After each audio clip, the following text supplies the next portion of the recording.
है। तो बेटा हम लोगों ने डिग्री ऑफ फ्रीडम को पढ़ लिया था। डिग्री ऑफ फ्रीडम में बस थोड़ा सा और बाकी रह गया था, तो उसको अपन कंप्लीट कर लेते हैं। और केटीजी आज खत्म हो जाएगा ना, केटीजी अभी खत्म हो जाएगा। सो डिग्री ऑफ फ्रीडम में हम लोग नेक्स्ट बात कर सकते हैं कि जब भी टेम्परेचर ग्रेटर देन 5000 केल्विन हो, temperature if temperature of gas is is greater than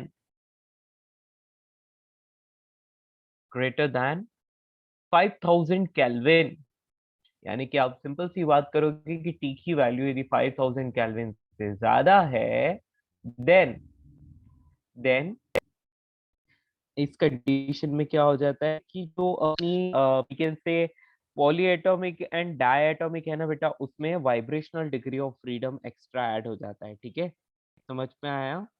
तो बेसिकली हम बोलेंगे कि मोनो एटॉमिक के लिए तो ऐड नहीं होता है, मोनो एटॉमिक के लिए नहीं होता है, लेकिन सिर्फ और सिर्फ diatomic and polyatomic के लिए होता है। ठीक है, क्लियर, याद रहेगा। तो then two vibrational vibrational degree of freedom freedom add up to the di and polyatomic, है ना, diatomic and polyatomic gas. ठीक है बेटा, ये यूज अपन नहीं करते हो, बहुत रेयरली, मैंने तो भी देखा नहीं कहीं में ऐसा कोई क्वेश्चन आया हो जिसमें ये यूज हुआ हो, लेकिन एक इन्फॉर्मेशन है तो हम लोगों को याद रखना है। ठीक है, हमारे लिए जो कुछ भी आता है वो 5000 केल्विन जितना नहीं होता है, अपने लिए नॉर्मल टेम्परेचर्स रहते हैं 300 700, ज्यादा से ज्यादा 1000 केल्विन इतना रहेगा, लेकिन 5000 केल्विन से ज्यादा टेम्परेचर हमें नहीं दिखाई देगा। ठीक है, Yes. At temperature greater than 5000 kelvin, DOF of diatomic, तो बेटा डायटोमिक का इसके लिए डिग्री ऑफ फ्रीडम कितना हो जाएगा बेटा? पहले कितना था? 5 था ना, तो 5 में अब कितना 2 और ऐड हो जाएगा तो 7 हो जाएगा। ठीक है, एंड DOF ऑफ पॉलीएटॉमिक, तो बेटा पॉलीएटॉमिक जो लीनियर है उसमें क्या हो जाएगा, 2 ऐड कर लो, और जो नॉन लीनियर है उसमें भी 2, मतलब बेसिकली जो भी डिग्री ऑफ फ्रीडम है उसमें 2 ऐड करना है। ठीक है, तो मैं यहाँ पर बस डायटोमिक का लिख रहा हूं, एग्जाम्पल करके लिख लिया। ठीक है, आर यू गेटिंग? तो जो डिग्री ऑफ फ्रीडम हमने पॉलीएटॉमिक का लिखा है उसमें भी 2 ऐड करना है, लेकिन मोनो एटॉमिक में ऐड नहीं करना है। सिंपल, रिमेंबर, मोनो एटॉमिक के लिए बेटे क्या है, translational degree of freedom, vibrational degree of freedom एक ही होता है, इसलिए उसके लिए हमें अलग से लिखने की जरूरत नहीं। ठीक है, started the lecture from here only बेटा, आज का फर्स्ट लेक्चर मतलब फर्स्ट यही है ना, स्टेटमेंट। वह समझ में आया सबको? बस इस इंफॉर्मेशन को आपको याद रखना है, इसके अलावा कुछ इसका रोल नहीं है। ठीक है, बात ये कि तो आपने डिग्री ऑफ फ्रीडम पढ़ा तो दिया, यूज कहाँ करोगे? तो बेटा मैक्सवेल में एक लॉ दिया था, वो था law of equipartition of energy. तो अब बेटा यहाँ पर आप लिख लोगे लॉ ऑफ, नेक्स्ट हेडिंग है ना, law of equipartition, equipartition of energy. मतलब ये है बेटा कि जो एनर्जी है वो कितने पार्ट्स में डिवाइड होती है। तो बेटा जितने जितने डिग्री ऑफ फ्रीडम होता है उतने ही पार्ट्स में एनर्जी जो है उसको हम लोग डिवाइड कर सकते हैं। तो सिंपली स्पीकिंग हम इसका एक सिंपल सा स्टेटमेंट लिखेंगे, energy associated with energy associated with each degree of freedom, each degree of freedom is equal to 1/2 kT। बेटा ये k क्या चीज है बोलो? Boltzmann constant. ठीक है ना, इसलिए मैं यहाँ के भी लिख लेता हूँ ताकि आप कंफ्यूज ना हो। बेटा अकेला के भी लिखा हो सकता है, इसका मतलब बोल्ट्जमैन कांस्टेंट होता है, ठीक है। और टी क्या है? T is absolute temperature. आई बात समझ? तो इसका मतलब हम क्या बोल सकते हैं? If degree of freedom, if degree of freedom, यदि डिग्री ऑफ फ्रीडम किसी गैस के लिए एफ है, देन हम क्या बोल सकते हैं? Total kinetic energy, total kinetic energy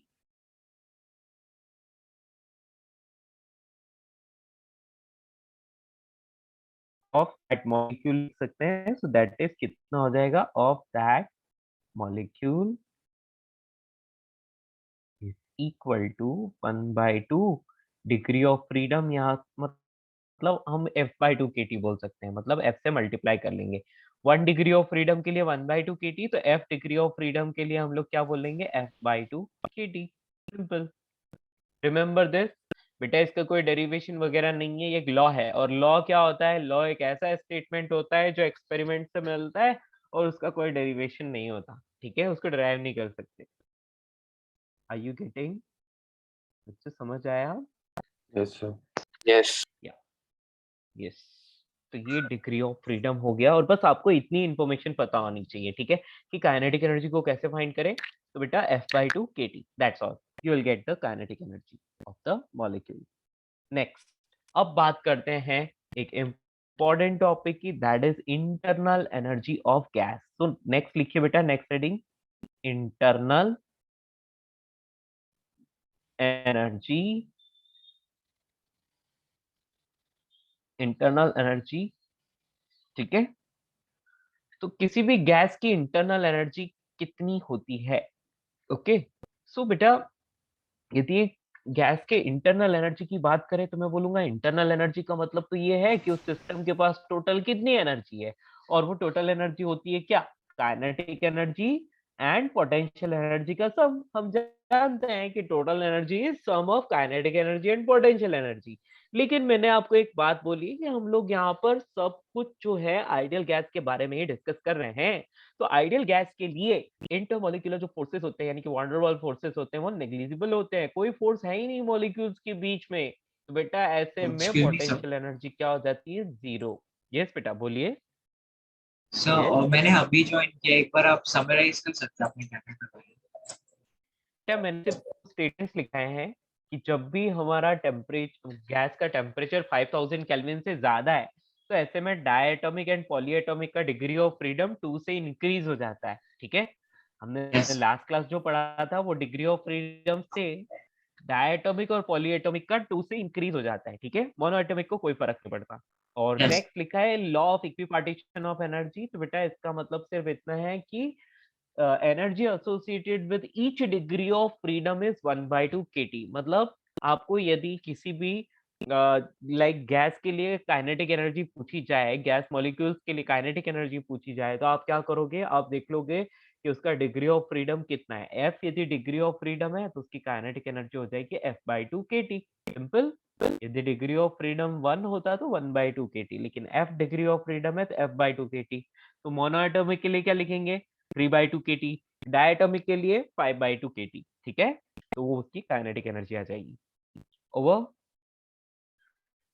तो बेटा इंटरनल एनर्जी को हम लोग यू से रिप्रेजेंट करते हैं, ठीक है, यू से। और बेटा हम जानते हैं कि किसी भी गैस की जो एनर्जी होती है, it is the sum of kinetic energy and potential energy. और क्योंकि वॉन्डर वाल फोर्स नेग्लिजिबल है तो पोटेंशियल एनर्जी जीरो होगी। तो ऐसे में इंटरनल एनर्जी उस गैस की काइनेटिक एनर्जी के बराबर हो जाएगी। ओवर। क्या आप इस बात को समझ पाए? Hello,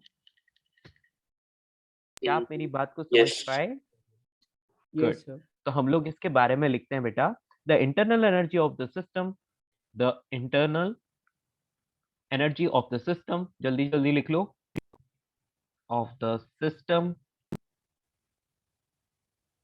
is the sum of kinetic energy and potential energy, kinetic energy and potential energy.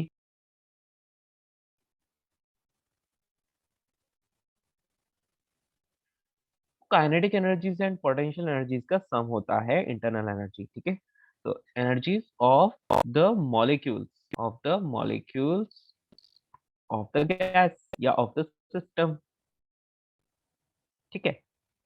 और हम बोल सकते हैं कि इसको हम लोग यू से डिनोट करते हैं, तो इसलिए मैं इसको यहाँ पर नहीं लिख रहा हूँ कि it is denoted by you, just living, because हमने हेडिंग में डाल दिया था कि इसको यू से रिप्रेजेंट कर रहे हैं, ठीक है। तो हम लोग यहाँ पर लिखेंगे internal energy, internal energy you of the system is the function of, मतलब ये किस किस चीज का फंक्शन है उसके बारे में डिस्कस कर रहे हैं। तो is the function of its absolute temperature and volume, temperature and volume, यानी कि आप बोल सकते हो कि वॉल्यूम और टेम्परेचर दोनों ही चीजों का ये फंक्शन है, ठीक है। तो आप वॉल्यूम भी लिख सकते हो। तो कहने का मतलब ये है कि U इज फंक्शन ऑफ, बेटा ये फंक्शन वाला है ना, समझ रहे हो, हमने आपको पढ़ाया था ना फंक्शन, ये वो वाला फंक्शन है, डिग्री ऑफ फ्रीडम नहीं है ये, ठीक है। तो function of temperature and volume, इन दोनों का फंक्शन रहता है ये, ठीक है। तो अब हम आगे बढ़ते हैं, इसके बारे में और कुछ लिखते हैं।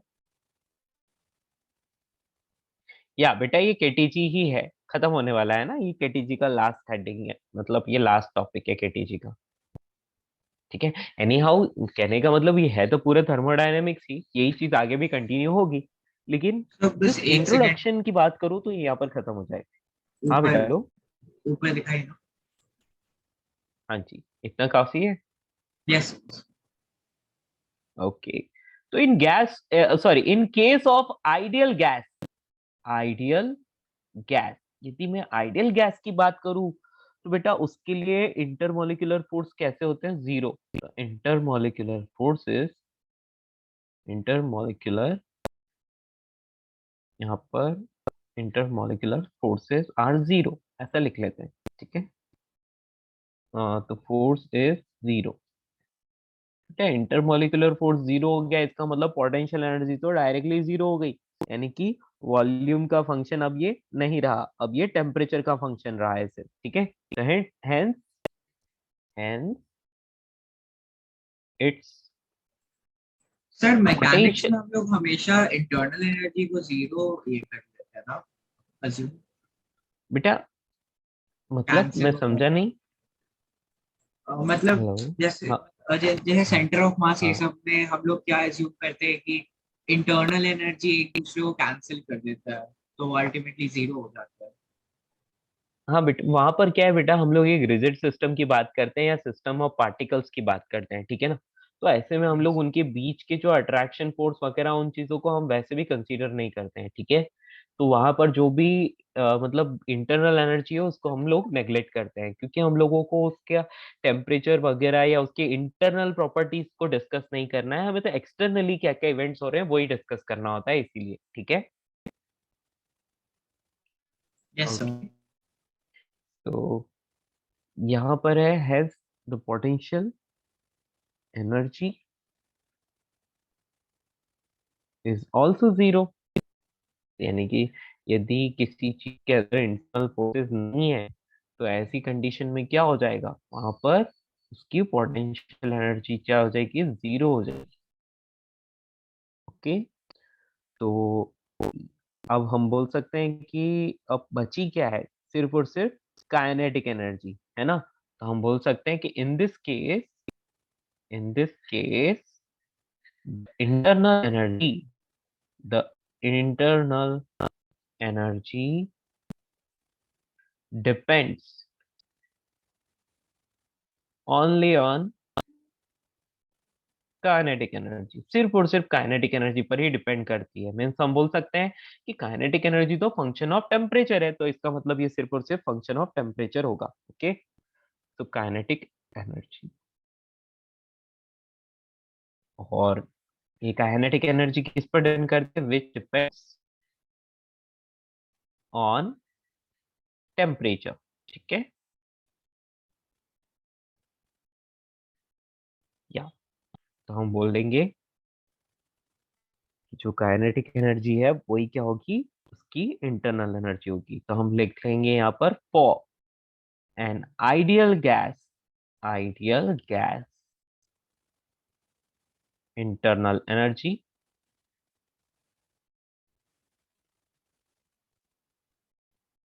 U is equals to F/2। और यदि मैं पूरी गैस की बात कर रहा हूं इसलिए nRT लिख सकते हैं, ठीक है। तो देखो बेटा, पहले मैंने मॉलिक्यूल के लिए लिखा था ना, अब मैं पूरी गैस के लिए लिखना चाहता हूं, तो यहाँ पर क्या बन गया, nRT, ठीक है। तो F/2 nRT आप इसको लिख सकते हो, क्योंकि मैं पूरी गैस की बात कर रहा हूँ, ठीक है। तो मॉलिक्यूल्स की बात यहाँ पे करता जो तो एफ है वो F/2 डिग्री kT ऑफ लिख फ्रीडम देता। है ना सर? यस बेटा, yes, here equals two degree of freedom, ठीक है। डिग्री ऑफ फ्रीडम पूरा लिख लेता हूँ, बेटर है। डीओएफ समझ जाओगे क्या? सर वहां पे एफ डी लिख दो सर, थोड़ा डिफरेंस हो जाएगा फंक्शन और इसमें। चलो, एक काम करते हैं, उसको कैपिटल एफ लिख लेते हैं, ठीक है।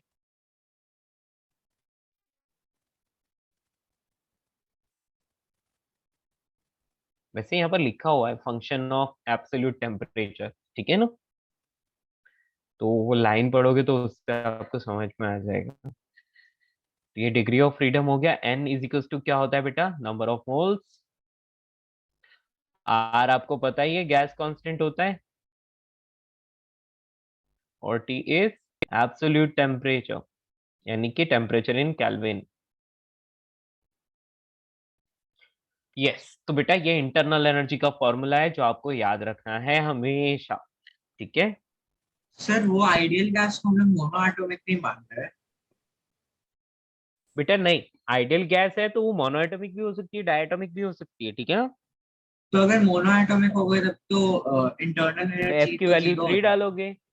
नहीं एफ नहीं, मोनोएटॉमिक के लिए एफ की वैल्यू 3 है ना बेटा। तो मैंने कब जीरो बोला बेटा, मोनोएटॉमिक के लिए एफ की वैल्यू 3 नहीं, है ना। मोनो एटॉमिक के लिए आपने बोला था कि वो रोटेट नहीं कर सकता है, लाइक तो उसका rotational degree of translational freedom रहता 0 है, लेकिन हमें तो टोटल डिग्री अच्छा, ऑफ फ्रीडम लेना है ना बेटा। यस सर, यस, समझ पाए? Yes sir. गुड, आगे बढ़े। सो एक सेंस ड्रॉ करेंगे। चलिए बच्चों, हाँ हाँ हाँ, ठीक है।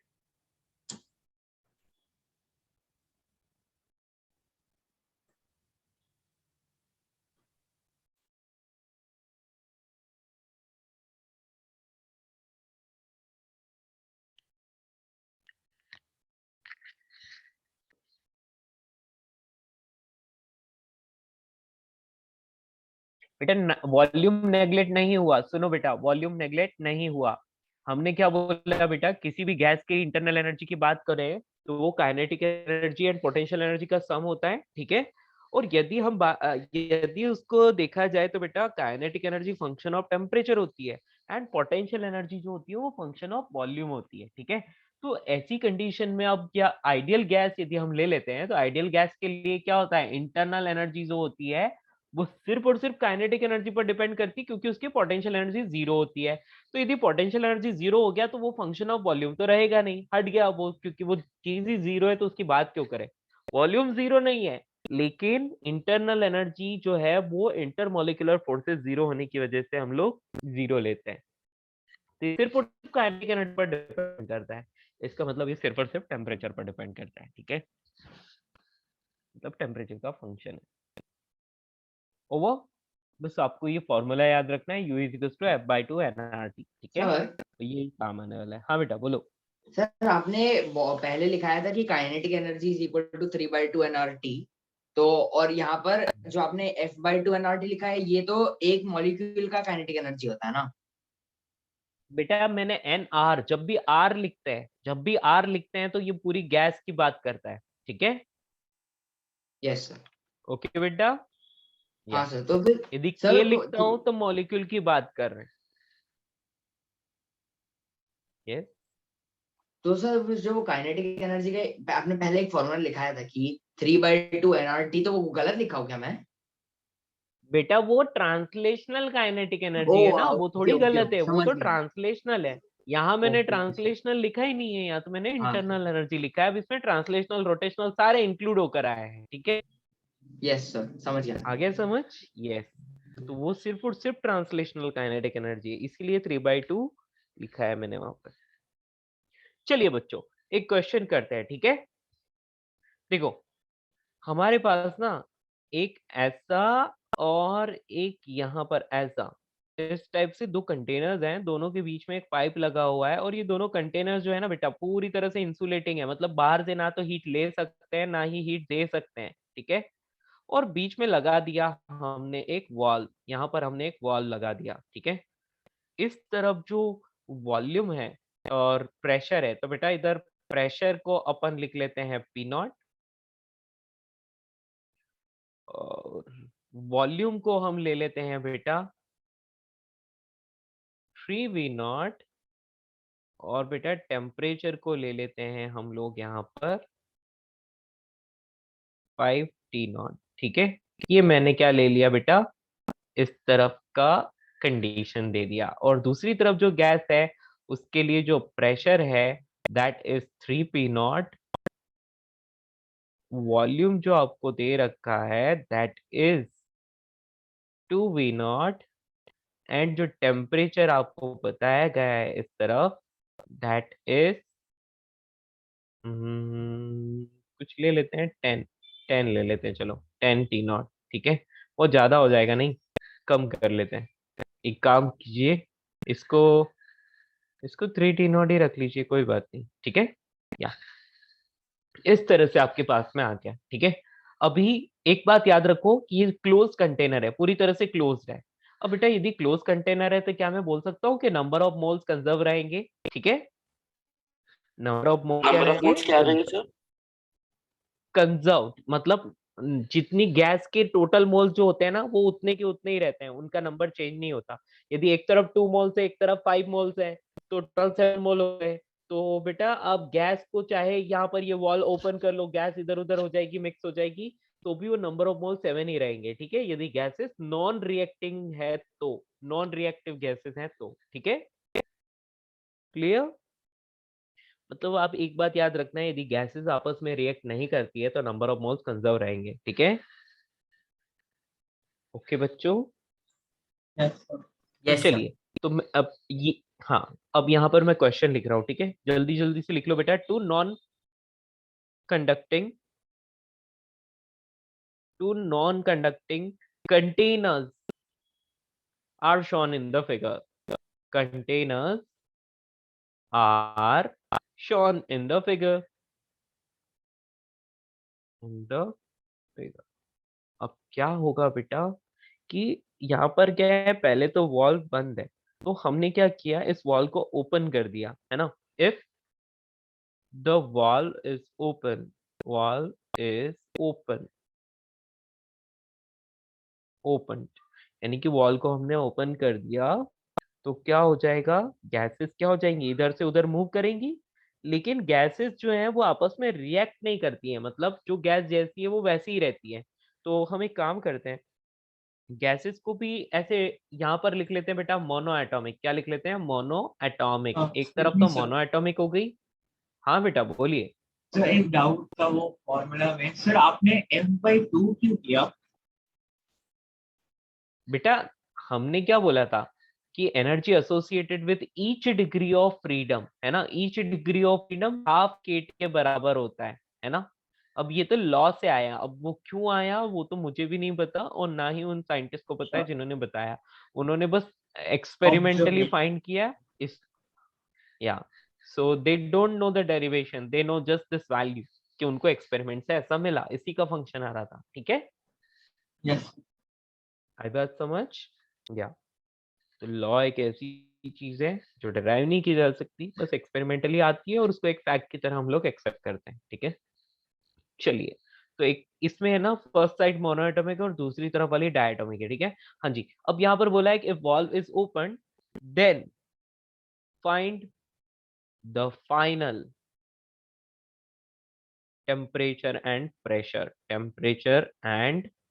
प्रेशर इक्वल रहेगा ना दोनों का, फिर बाद में ऑफ गैस। हाँ बेटा, क्योंकि वो एक दूसरे के कांटेक्ट में आएगी तो ऑब्वियसली फाइनल प्रेशर पूरे का पूरा एक ही सिस्टम बन जाएगा। उसके बाद तो फाइनल प्रेशर एक ही रहेगा पूरी गैस के लिए और टेम्परेचर भी सेम होगा, है ना। शायद तो ऐसे में मतलब इसका मीन लेते हैं क्या? नहीं बेटा, एक मिनट प्रेशर 2 पे आ बेटा, एक गया। बात बताओ, गैसेस आपस में रिएक्ट नहीं कर रही, ठीक है। हाँ, पहली चीज मैंने क्या बोली, नंबर ऑफ मोल्स कंजर्व रहेंगे, है ना। मतलब इनिशियली टोटल मोल जितने हैं फाइनली भी टोटल मोल उतने ही रहेंगे। और ये गैसेस कैसी हैं, आइडियल गैस है, क्या यानी कि PV is equals to NRT को हमेशा फॉलो करेगी। ओके, बात समझ में आई। हाँ नेक्स्ट बेटा, मैंने यहाँ पर लिखा है नॉन कंडक्टिंग कंटेनर, मतलब बाहर से ना तो हीट आई और ना ही हीट कहीं गई। इसका मतलब टोटल इंटरनल एनर्जी भी कांस्टेंट रहेगी। Are you getting? गैस की इंटरनल एनर्जी कांस्टेंट रहेगी और नंबर ऑफ मोल्स कांस्टेंट रहेंगे। यही इस क्वेश्चन को सॉल्व करने का हिंट है। Try this. बेटा मैंने आपको हिंट दिए कि सबसे पहले आइडियल गैस है, PV is equals to NRT को फॉलो करेगी। Next, number of moles change नहीं होंगे, मतलब टोटल नंबर ऑफ मोल्स जो है वो कांस्टेंट रहेंगे। टोटल नंबर है ना, टोटल नंबर मोल्स का जो सम है वो कंस्टेंट रहेगा, कांस्टेंट रहेगा। नेक्स्ट, इंटरनल एनर्जी जो है, टोटल इंटरनल एनर्जी है वो चेंज नहीं हो सकती, वो भी कांस्टेंट रहेगी, क्योंकि ना तो बाहर से कोई हीट आई ना अंदर से बाहर गई। इसका मतलब जितनी एनर्जी अंदर थी उतनी की उतनी रहेगी। Okay, try this first. Sir you have to, monoatomic और डायटॉमिक के मिक्सचर में हमारा क्या हो जाएगा सर, डिग्री ऑफ फ्रीडम? बेटा जो मोनोएटॉमिक है उसका डिग्री ऑफ फ्रीडम हमेशा 3 रहेगा और डायटॉमिक का हमेशा 5 रहेगा। और क्योंकि ये आपस में रिएक्ट नहीं कर रही है तो कोई नई टाइप की गैस ये नहीं बनाएगी, मतलब गैसेस जैसी ओके हैं सर, वैसी गॉट की इट सर, वैसी ही रहेगी। Got it sir. Just but उनका अगर बना प्रेशर रही रहती टेम्परेचर तो, चेंज होगा। क्या हुआ बट बेटा? अगर न्यू गैस बना रही रहती तो? हाँ, फिर हम फिजिक्स से सॉल्व नहीं करते, फिर हम केमिस्ट्री में चले जाते हैं, ठीक है। अच्छा हाँ, फिर वो उसके अंदर की चीजें भी आने लग जाती है और बहुत कुछ होने लग जाता, अपन फिजिक्स में वो चीजें नहीं पढ़ते हैं, फिर केमिस्ट्री आ जाती है पूरी।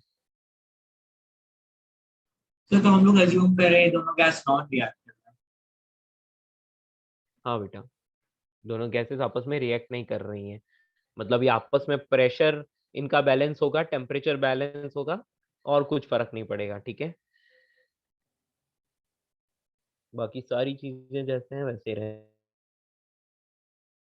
वाली है।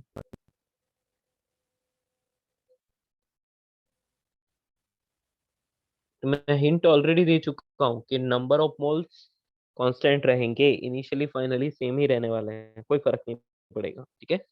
और नेक्स्ट बात, इसकी इंटरनल एनर्जी भी कांस्टेंट रहेगी, मतलब टोटल इंटरनल एनर्जी कांस्टेंट रहेगी, है ना, टोटल एनर्जी।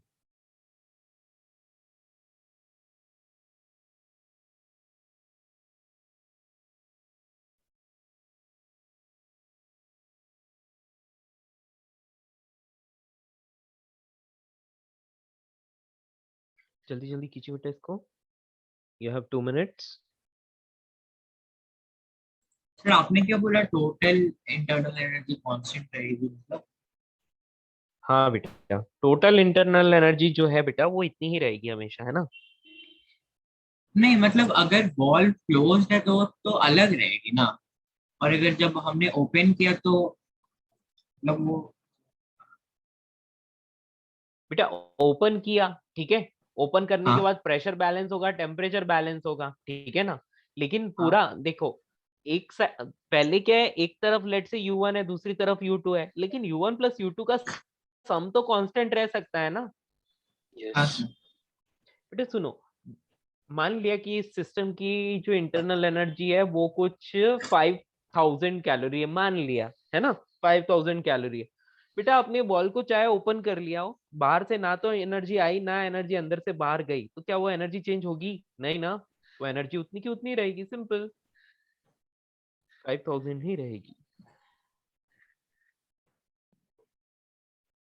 सर फाइनल बेटा थोड़ा टेम्परेचर सा 5 T नॉट दिमाग अपॉन लगाना था इसमें, 24 और आ कुछ रहा है। नहीं। Okay, will check. आंसर तो मुझे भी नहीं पता बेटा, लेकिन हम लोग चेक करेंगे इसको, ठीक है।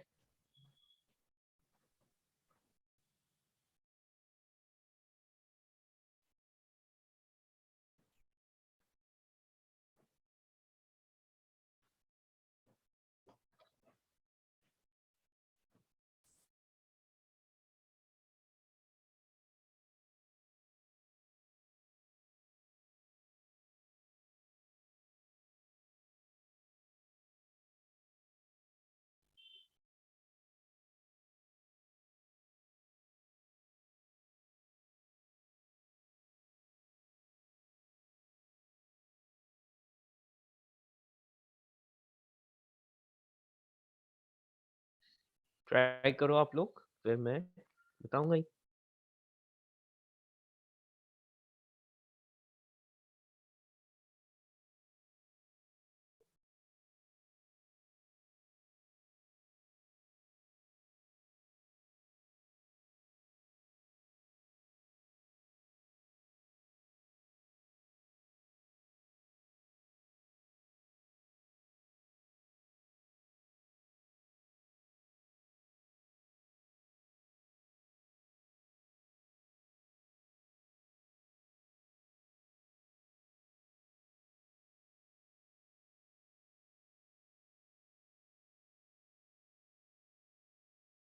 ठीक है, करें कंटिन्यू, बताऊं?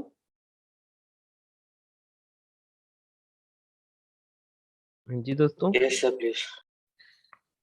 यस, तो बेटा मैंने मान लिया कि इधर नंबर ऑफ मोल्स n1 है और इधर नंबर ऑफ मोल्स n2 है। तो क्या मैं ऐसा बोल सकता हूँ कि pv is equals to nRT होता है, इसलिए n की वैल्यू जो हो गई वो pv अपॉन RT होगी, यानी कि p not v not upon r t not, मतलब sorry p not into 3v not. अच्छा, मैं यहाँ प्रॉपरली लिखूं तो ज्यादा अच्छा रहेगा नहीं, ताकि आपको याद रहे। हाँ जी बेटा, हम बोल सकते हैं कि नंबर ऑफ मोल्स को हम बोल सकते हैं pv upon n, PV upon RT. Okay, तो इसका मतलब हम लोग यहाँ बोल सकते हैं कि इनक्लोज्ड कंटेनर्स या क्लोज सिस्टम बोल सकते हैं, number of moles actually total number of moles remain constant। इसका मतलब आप बोल सकते हो कि n1 plus n2 initial will be equal to n1 plus n2 final. Okay, कोई दिक्कत नहीं है। तो आप n1 को क्या बोल सकते हो, p नॉट था, वॉल्यूम कितना था 3v नॉट था, नीचे r, और टेम्परेचर कितना लिखा था हमने 5t not. Okay, 5t not plus यहाँ पर 3p not 2v not upon r, और टेम्परेचर कितना था यहाँ पर 3t नॉट ना, ये 3t नॉट लगा लो। ओके बच्चों, व्हाट नेक्स्ट? फाइनली कितना हो जाएगा? तो फाइनली आप बोलोगे कि अरे यार गैसेस तो आपस में मिक्स हो गई, मतलब कहने का मतलब गैसेस मिक्स होने का मतलब है कि ठीक है, मतलब प्रेशर जो है वो बैलेंस हो जाएगा, फाइनल प्रेशर को P मान लो, टेम्परेचर पूरा कुछ बैलेंस हो जाएगा तो फाइनल टेम्परेचर को T मान लो। ओके, और वॉल्यूम कितना है? वॉल्यूम कितना है बेटा? 3v नॉट इधर, 2v नॉट इधर, तो 5 हो गया। तो आप बोलोगे कि फाइनली जो मैं बोलूंगा वो हो जाएगा P। Okay, 5v not total volume upon R, और यहाँ पर टेम्परेचर कितना हो जाएगा T। Are you getting? क्या आप लोगों को ये बात समझ में आई कि नहीं आई? सर वापस करेंगे, वो जो स्टार्ट चलिए कर रहे हैं ठीक वापस है। सर। क्या हुआ बेटा? हेलो बेटा, सॉल्यूशन यहाँ से स्टार्ट किया कि नंबर ऑफ मोल्स जो होते हैं वो पीवी इक्वल्स टू एनआरटी होता है, N is equals to PV upon RT लिख सकते हैं। बेटा क्लोज कंटेनर है, बाहर से ना गैस आ रही है ना जा रही है, मतलब टोटल नंबर ऑफ मोल्स जो हैं गैस के वो कंजर्व रहेंगे, तो इनिशियली जितने थे फाइनली भी उतने ही रहेंगे ना। यस, सर तो हम लोग इसमें ये डिग्री ऑफ आपको फ्रीडम यूज नहीं करेंगे। डिग्री ऑफ फ्रीडम बेटा इंटरनल एनर्जी में यूज करते हैं ना, नंबर ऑफ मोल्स में कहाँ डिग्री ऑफ फ्रीडम आता है, समझ रहे हो? Yes sir. ठीक है ना? अब आपको समझ में आया 5 वी नॉट कैसे आया था, ये 3 और ये 2 5 हो गया है ना? क्लियर दोस्तों, किसी को कोई दिक्कत? इधर मैं P naught V naught upon R T naught को एक बार के लिए कॉमन ले लेता हूँ, यहाँ कौन कौन बचता है मेरे पास, 3/5 प्लस ये 3 से 3 कैंसिल हो गया, यहाँ 2 बचता है, और that will be equal to, इस तरफ कौन बचता है बेटा, तो पी वी नॉट को कॉमन आर टी, ओके, और यहाँ पर मेरे पास 3 + 2 5 बच रहा है, ठीक है? तो दोस्तों जो चीज कैंसिल हो सकती है उसको कर लेंगे हम, वी नॉट कैंसिल हो गया, आर कैंसिल हो गया, यहाँ पर बच रहा है P not upon T not, और इनका एलसीएम लेते हैं तो 5 3 8/5 हो जाता है ना? तो यहाँ पर 8/5, सॉरी गलत लिख लिया मैंने, 5 2 10 3 13/5 होता है ये, 13/5, और इस तरफ कौन है बेटा, इस तरफ है सिर्फ p/t, और यहाँ पर आ रहा है ये 5। कोई दिक्कत है दोस्तों? तो बेटा आप ये P और T का जो रेशियो है, यहाँ से आप लिख सकते हो P अपॉन T की जो वैल्यू आ रही है 13 P naught upon 25 T naught. Do you agree with this? Equation number 1 डाल दो इसको। इसमें किसी को कोई प्रॉब्लम है? Hello no sir. बच्चों, क्या ये बात हजम हुई? ठीक है, या मैंने कुछ भी नहीं यही किया, सेम करोगे मैंने आप, सिर्फ internal number of energy moles भी रहेगी इनिशियल क्या? Is equals to number of moles final बोला। Yes, you are asking something? Sir यही मतलब internal energy hello, system initial will be equal to internal energy final system करके। हाँ, अभी internal energy को छेड़ा नहीं है, अभी हम सिर्फ नंबर ऑफ मोल्स से डील किया है, नंबर ऑफ मोल्स हो गया। अभी हम बात करेंगे कि system is non conducting, question में ही लिखा है नॉन कंडक्टिंग है, मतलब बाहर से ना तो एनर्जी आ रही है ना ही जा रही है, hence total internal energy remain same. ठीक है, देखो सिस्टम पर ना तो कुछ किसी ने कोई वर्क किया है ना कुछ हुआ, जैसे हैं वैसे का वैसे ही तो है, बस मिक्स हो रही है गैसेस और कुछ नहीं। तो ये total internal energy remain same, मतलब आप बोलोगे कि initial internal energy will be equal to final internal energy. Okay, एक तरफ मोनोएटॉमिक गैस है तो 3/2, यहाँ पर आप लिख सकते हो N1 R और T1 प्लस 3/2 सॉरी 5/2, दूसरी डायटोमिक थी ना, N2 R T2। Okay, finally क्या हो जाएगा, तो फाइनली 3/2, नंबर ऑफ मोल्स तो सेम ही रहने वाले हैं, तो N1 यहाँ पर आप लिख लोगे R, और फाइनल टेम्परेचर T हो रहा है, प्लस यहाँ पर 5/2 N2 R, और यहाँ पर फाइनल टेम्परेचर जो है वो सेम हो जाएगा T। एग्री? किसी को कोई प्रॉब्लम? क्या मैं ऐसे सर लिख यहाँ पे सकता क्या हूँ? हम लोग सर सर क्या हम यहाँ पे पीवी वाला फॉर्मूला यूज कर सकते हैं? क्या बेटा? पीवी वाला सर। हाँ यस, वही लिखने वाला हूँ। यस बेटा, वही, उससे ही आसान बनेगा, है ना? तो ये बेटा वही जैसे हमने ये एनआर, क्योंकि मैं डायरेक्टली लिख लेता तो आप बोलते कि सर यार फिर मजा नहीं आ रहा है, मतलब पीवी 3/2 होता तो अच्छा रहता, PV1 आपने असता. खुद ने ही बोल दिया है ना यार। तो यस इसको लिख लेंगे 3/2, और बेटा N1R T1 जो इनिशियली था वो क्या था बेटा, कितना प्रेशर था, P0 था, और वॉल्यूम कितना था, 3V0 था। ओके, प्लस यहाँ पर 5/2, हाँ जी, कितना था एनआरटी बेटा, इसके लिए एनआरटी हम क्या लिखेंगे, इसका पीवी किसके बराबर हो जाएगा, excuse me sir. 3V0 2V0, है ना? सर यस जब बेटा, जब वॉल्व खुल जाएगा तो टेम्परेचर सेम हो जाएगा क्या? क्या बेटा? हाँ बेटा, जब देखो वॉल्व होता क्या है, कभी भी एक, सुनो सुनो सुनो, तुम्हारे पास एक ग्लास में एक वाटर भरा हुआ है, जो एक लिक्विड, एक वाटर लिया है एक ग्लास में तुमने, जो कि 50 डिग्री सेल्सियस पर है, कितने पर, 50 डिग्री सेल्सियस पर, ठीक है?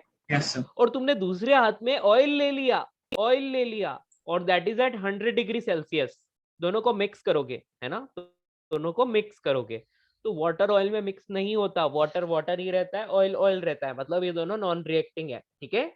यस सर लेकिन बेटा इनका टेम्परेचर तो बैलेंस होगा ही ना, टेम्परेचर यस तो सर इनका बैलेंस होगा, धीरे धीरे थोड़ी देर के बाद इन दोनों का टेम्परेचर जो है वो इक्वल हो जाएगा, राइट? तो Yes, वैसे sir. ही गैसेस के साथ भी होता है, ठीक है ना? या तो इसको मैं लिख सकता हूँ 3/2 N1RT को अपन लिख सकते हैं, फाइनली ये बन जाएगा P। और वॉल्यूम कितना है बेटा? वॉल्यूम कितना तो है? और फिर हम 3 लोग V नॉट ना? कंपेयर कर सकते हैं। यस, ये 5/2 और यहाँ पर आप लिख सकते हो इसका प्रेशर भी P हो जाएगा, लेकिन वॉल्यूम इज 2V नॉट, ठीक है? यस, तो इस तरह से आप इसको लिख सकते हो, कोई प्रॉब्लम नहीं है, ठीक है? और अब हम क्या करेंगे? अब हम देखो, मैंने कुछ भी अलग नहीं किया, सब कुछ वैसा का वैसा ही है ना? तो देखिए, आप जैसे ही इसको सॉल्व करते हो ना, तो यहाँ से डायरेक्टली आपको क्या मिल जाता है? प्रेशर की वैल्यू मिल जाती है, ठीक है? यहाँ से आपको डायरेक्टली प्रेशर की वैल्यू मिल जाती है, क्योंकि देखो प्रेशर की वैल्यू पी नॉट की फॉर्म में आपको डायरेक्टली मिल जाएगी, राइट? एग्री? हो गया, अपना क्वेश्चन सॉल्व हो गया है, ठीक है ना? ये सारे वी Yes. नॉट को कैंसिल कर लो, बचेगा आपके इतना पास ही है ना बस? क्या? ये 9/2। हाँ जी बेटा, क्या बोल रहे हो? इतना ही है ना? हाँ बेटा, इतना ही है, सर ठीक है? टेम्परेचर भी निकालना है ना? हाँ बेटा, टेम्परेचर ऊपर वाली इक्वेशन में रख लोगे तो यहाँ से आ जाएगा, इस वाली इक्वेशन में ये प्रेशर की वैल्यू डालोगे तो टेम्परेचर आ जाएगा, ठीक है? यस। या तो सर और इन चीजों बेसिकली आपने को एक ऐड करोगे तो इक्वेशन कितना आएगा? मोल्स को सेम रख के किया और फिर एक इक्वेशन इंटरनल एनर्जी को सेम रख के किया, राइट? यस बेटा, बिल्कुल, ठीक है ना? बेटा एक में मैंने बोल दिया कि नंबर ऑफ मोल्स जो हैं वो कंजर्व रहते हैं, ठीक है? और दूसरे में मैंने बोल दिया टोटल इंटरनल एनर्जी कांस्टेंट रहेगी, दैट्स ऑल। आई बात समझ? यस। ऐड ऐड करना चाहो तो एक और स्टेप डाल सकते हो।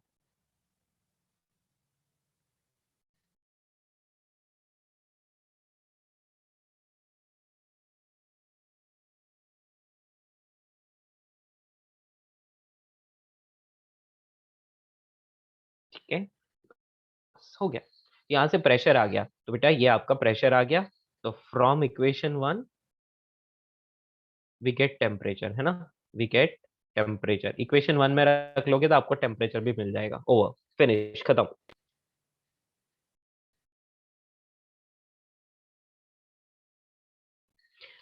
क्वेश्चन थोड़ा सा लेंथी था, लेकिन ये आईआईटी टाइप का क्वेश्चन था, ठीक है ना? थोड़ा सा दिमाग लगाना था इसमें। चलिए, मैं स्लाइड अप कर लेता हूँ बेटा, और थोड़ा छोटा कर लेता हूँ, यदि आपको स्क्रीनशॉट लेना है तो आप ले पाएंगे, है ना? या यहाँ से शुरू होता है इसका सोल्यूशन, ठीक है?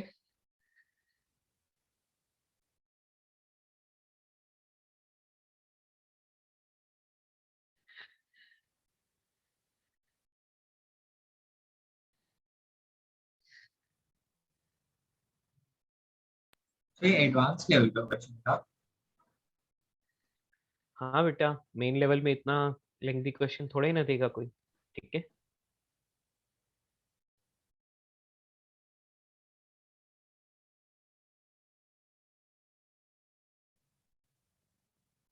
ये तो आपको इजी फील हो रहा है, बाकी शुरू में आपको क्लिक किया था क्या? नहीं ना?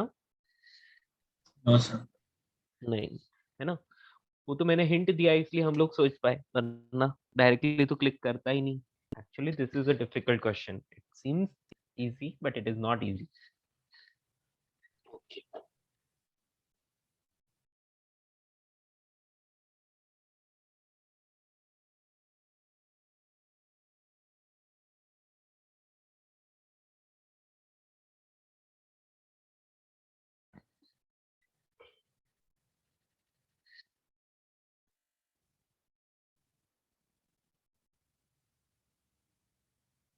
ओके, ये वाला हो गया। Next part is this.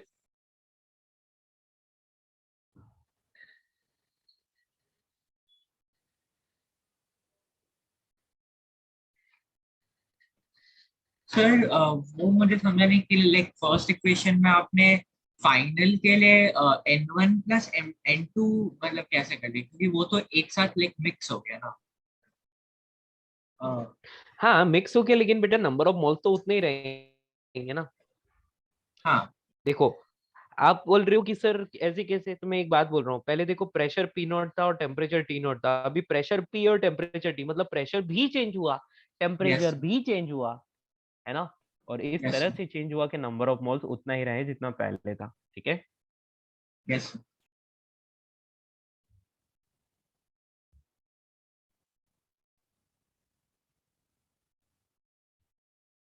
Okay बच्चों, ये सबने कॉपी कर लिया, क्या हम आगे बढ़ सकते हैं? यस, एक सेकंड से बस।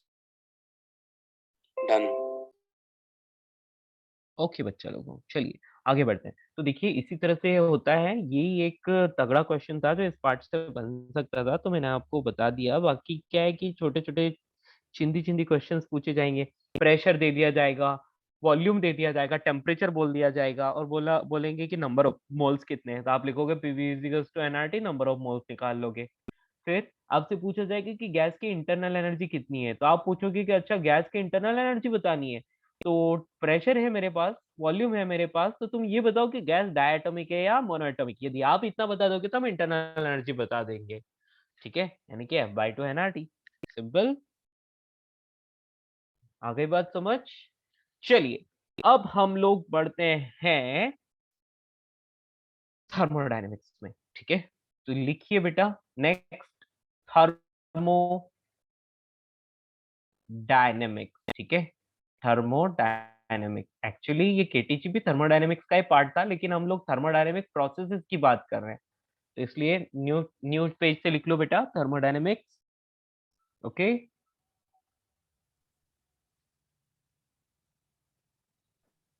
रेडी? न्यू चैप्टर जैसे है क्या? हाँ बेटा, एक तरह से आप नया चैप्टर ही डाल दो इसको, ठीक है ना, नया केमिस्ट्री चैप्टर में ही लेके लिख इसका लो थोड़ा थर्मोडायनेमिक्स। आइडिया हमें मिल ही गया है। मतलब आप बेटा से पेज चेंज कर लो, बाकी ये पूरा का पूरा ही थर्मोडायनेमिक्स ही है। एक्चुअली केटीजी भी पार्ट ऑफ थर्मोडायनेमिक्स ही है, ठीक है। लेकिन क्या है ना यस कि चीजों को छोटी छोटी छोटे छोटे टुकड़ों में तोड़ दिया जाए तो आपको इजी फील होता है। यदि एक साथ कंटिन्यूअसली होता है तो आप बोलते हो अरे बाप रे इतना बड़ा चैप्टर कैसे होगा। Okay, yes sir sir NCERT में तो मतलब सो केटीजी अलग से अपना ओन थर्मोडायनेमिक्स की चैप्टर है बात सर। कर। हेलो, यस बेटा यस क्या बोल रहे हो? सर, मतलब एनसीईआरटी में तो मतलब केटीजी के लिए सेपरेट चैप्टर ही दे दिया है सर ऑफिशियली। यस या कोई दिक्कत नहीं है ना। चलिए बेटा, तो थर्मोडायनेमिक्स स्टार्ट करते हैं अपन। थर्मोडायनेमिक्स में सबसे पहली बात, थर्मोडायनेमिक्स है क्या?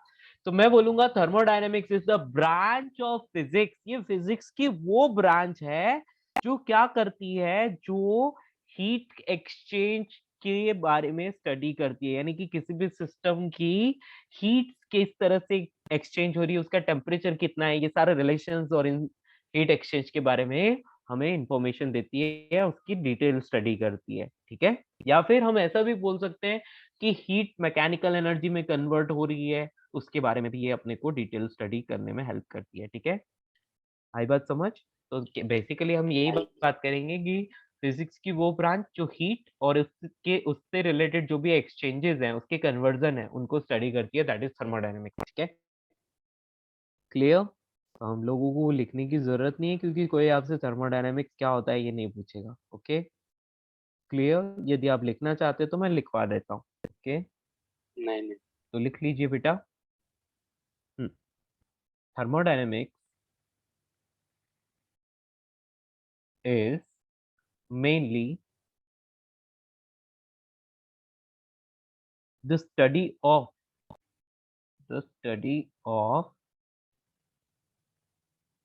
exchange of heat, exchange of heat, heat मतलब एनर्जी हो गया, ठीक है ना। तो extend of sir heat, energy भी लिख ही देता हूँ साथ में। अभी हाँ फिजिक्स के थर्मोडायनेमिक्स में एक्स्ट्रा क्या क्या रहेगा केमिस्ट्री वाले से? बेटा, चीजें तो वही है, चीजें तो सारी वही है, ठीक है। लेकिन क्या है कि way way of solving question is different. Okay, मुझे लगता है कि आपको फिजिक्स वाली ज्यादा अच्छे से समझ में आएगी, ऐसा मुझे लगता है, यस बाकी सर, पता नहीं, थोड़ा केमिस्ट्री आपके में माइंड थोड़ा पर भी डिपेंड है। मैं क्या है Yes. कि यहाँ पर बेटा हर चीज लॉजिकली आपको बताऊंगा, मतलब Yes. कि ऐसे कैसे आया है ना, डेरिवेशन भी बताऊंगा। केमिस्ट्री में आपको कोई डेरिवेशन नहीं बताता, इसलिए आपको हाँ समझ ही नहीं आता है, ठीक है। या तो यहाँ पर मैं आपको डेरिवेशन भी बताऊंगा, इसलिए आपको समझ आएगा। Thermodynamics is mainly the study of exchange of heat energy between, we can say systems हो सकते हैं, bodies हो सकती है, तो between bodies and conversion of conversion of the same into mechanical energy, mechanical energy and vice versa. Okay, समझ पाए? या सो दैट्स ऑल। ये एक ऐसी डेफिनेशन है जो आपसे कोई नहीं पूछने वाला है, बस आपको नॉलेज के लिए मैंने आपको बता दी है, ठीक है। अब थर्मोडायनेमिक्स में जब हम एंटर करते हैं तो सबसे पहले हमारे लिए कुछ इंपॉर्टेंट चीज है, तो वो है, अच्छा बेटा मुझे एक बात बताओ कि जो मेनली वेरिएबल्स हम लोग यूज करते हैं थर्मोडायनेमिक्स में, वो कौन कौन से होते हैं? केमिस्ट्री में भी पढ़ा है, यहाँ पर भी हम ऑलरेडी पढ़ चुके हैं, पर फिर भी पूछ रहा हूँ। PV yes, and T. Sir या वेरी गुड, पी वी वो एंड टी यानी प्रेशर, वॉल्यूम एंड टेम्परेचर, ठीक है। तो यदि थर्मोडायनेमिक वेरिएबल्स के बीच में हम लोग यदि कर्व ड्रॉ करें, है ना, कर्व ड्रॉ करें, तो उसको हम बोलते हैं इंडिकेटर डायग्राम। क्या बोलते हैं? इंडिकेटर डायग्राम, ठीक है। तो इंडिकेटर डायग्राम क्या होता है? तो ये होता है बेटा अ graphical representation, graphical representation of thermodynamic variables, thermodynamic variables, ठीक है। थर्मोडायनेमिक वेरिएबल्स क्या क्या हो सकते हैं? तो प्रेशर वॉल्यूम कर्व, या फिर हम बोल सकते हैं प्रेशर टेम्परेचर कर्व, या फिर हम बोल सकते हैं टेम्परेचर वर्सेस वॉल्यूम कर्व, ठीक है। तो वो क्या होता है? It's called indicator diagram. या इतना कौन लिखेगा? मैं इतना नहीं लिखना चाहता, इसलिए मैं लिख लेता हूँ। It is a graphical representation, या डायरेक्टली हो गया, सर ठीक आपने है। थर्मोडायनेमिक वेरिएबल में वर्क को क्यों नहीं इंक्लूड किया? बेटा थर्मोडायनेमिक वेरिएबल्स, थर्मोडायनेमिक यहाँ पर स्टेट वेरिएबल्स लिख लेते हैं, यानी कि जो स्टेट्स को रिप्रेजेंट कर रहे हैं, ठीक है।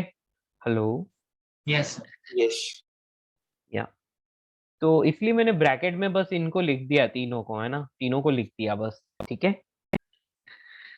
तो बेसिकली पीवी कर्व या फिर पीटी कर्व या टीवी कर्व ऐसा आपको मिलता है, तो यही इंडिकेटर डायग्राम होता है, दैट्स इट, ओके। आई बात समझ? चलिए बेटा, अब थर्मोडायनेमिक सिस्टम आप लोगों को पता ही है, 3 टाइप के सिस्टम होते हैं, open system, close system, isolated system, है ना। ओपन सिस्टम यस क्या होता है? सबसे पहले तो सिस्टम क्या Imaginary होता है? boundary सिस्टम and मतलब जिस, conductive or हाँ, Matter and energy can be transferred. या तो सबसे पहले सिस्टम होता है एक ऐसा गैस जिसको हम लोग ऑब्जर्व कर रहे हैं, ऐसा सिलेंडर या कोई भी part of gas that we are observing, है ना, तो वो सिस्टम हो जाता है। और उसके अलावा जो भी चीजें होती है सारी सराउंडिंग होती है। उसके बाद ओपन सिस्टम की बात करें तो आपने बताया जैसे कि ऐसा सिस्टम जिसमें क्या क्या एक्सचेंज हो सकता है बेटा, बोलिए फिर से। Matter and energy. Yes, energy भी एक्सचेंज हो सकती है सराउंडिंग के साथ, और मैटर यानी मटेरियल भी एक्सचेंज हो सकता है, ठीक है। एग्जाम्पल क्या बोलेंगे इसका? एक कप में भरी हुई चाय, है ना, यानी कि गरम चाय, यानी कि हम बोल सकते हैं गरम चाय की प्याली, है ना, क्या होगा उससे? वेपर निकल रही है बाहर, वो वेपर सराउंडिंग में जा रही है, मतलब मटेरियल सराउंडिंग में जा रहा है, और साथ ही साथ हीट भी सराउंडिंग में जा रही है।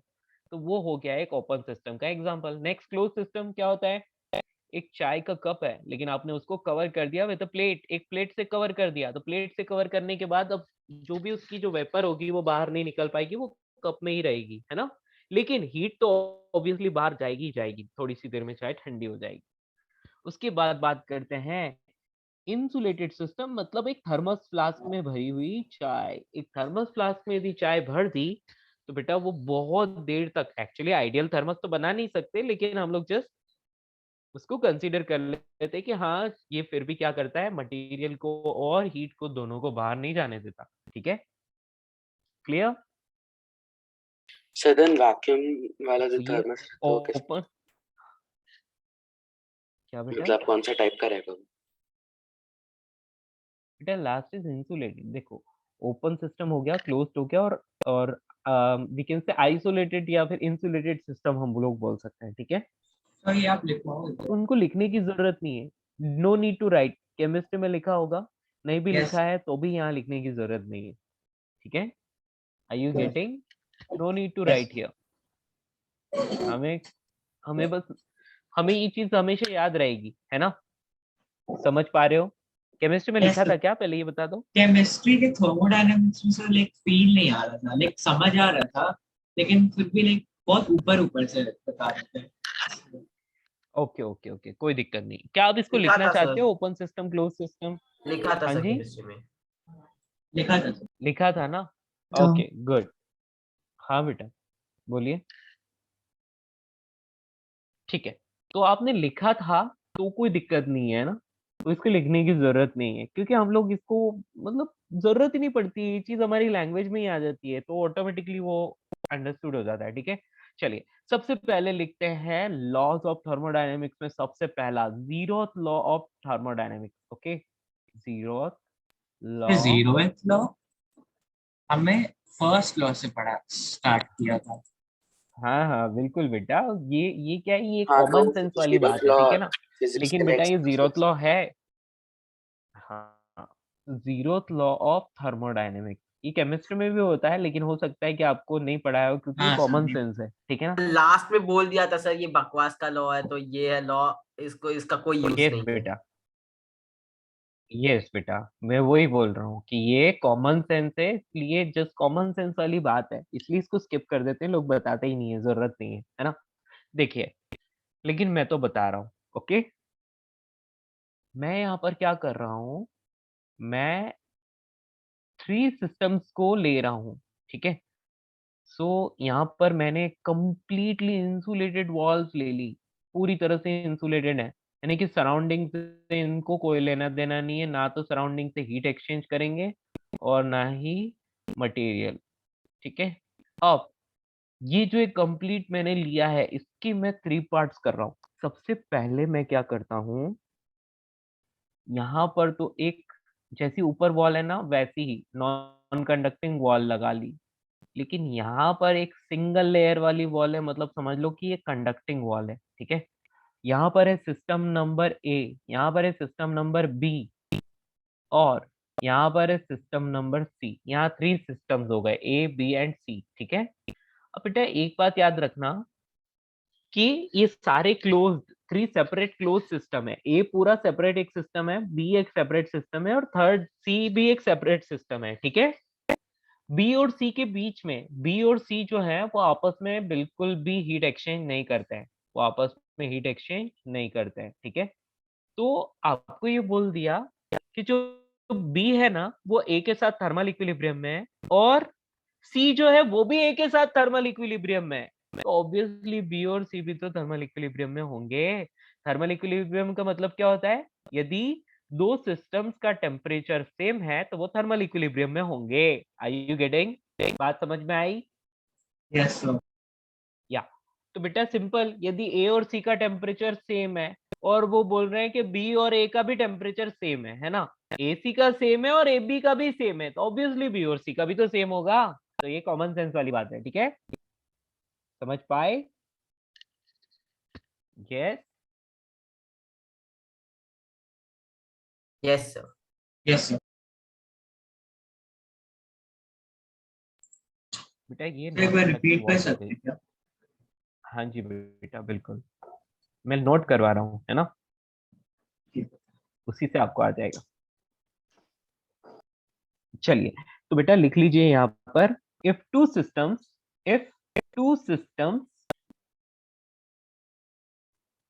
ब्रैकेट में लिख लीजिए B and C are separately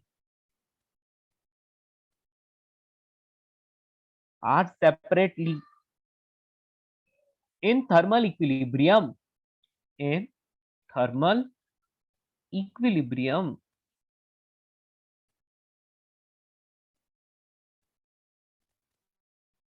are separately in thermal equilibrium with a third system, with a third system, और वो थर्ड सिस्टम कौन है बेटा? ए। ए मतलब कि बी और ए सेपरेटली थर्मल इक्विलिब्रियम में, ए और सी भी सेपरेटली थर्मल इक्विलिब्रियम में है, तो ऐसे में हम बोलेंगे कि ऑब्वियसली बी और सी भी थर्मल इक्विलिब्रियम में ही होंगे। ठीक है, then they, we can say then they themselves,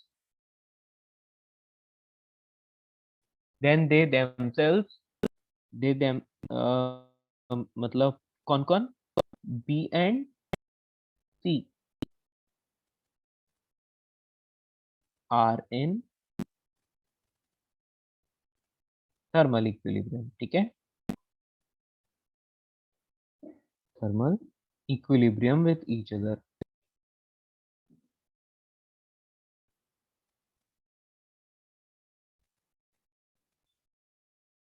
कहने का मतलब ये सारे ही आपस में थर्मल इक्विलिब्रियम में होंगे, इसमें कोई सोचने वाली बात नहीं है। ठीक है, क्या आप मेरी बात समझ पाए? तो ए के साथ थर्मल इक्विलिब्रियम है किसका? बी का। ओके, ए के साथ थर्मल इक्विलिब्रियम है सी का, then B will be in thermal equilibrium with C. ये इसका पूरा सिंपल सा स्टेटमेंट है और कुछ भी नहीं, और इसके अलावा इसका कोई यूज भी नहीं है। ये बच्चों समझ पाए?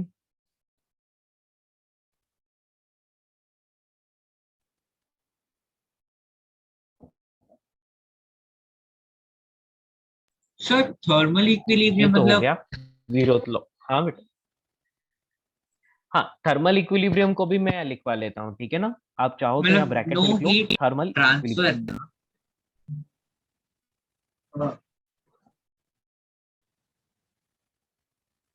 Thermal equilibrium when the temperatures of temperature of two systems becomes equal, two systems becomes equal, then they are said to be in thermal equilibrium। ठीक है,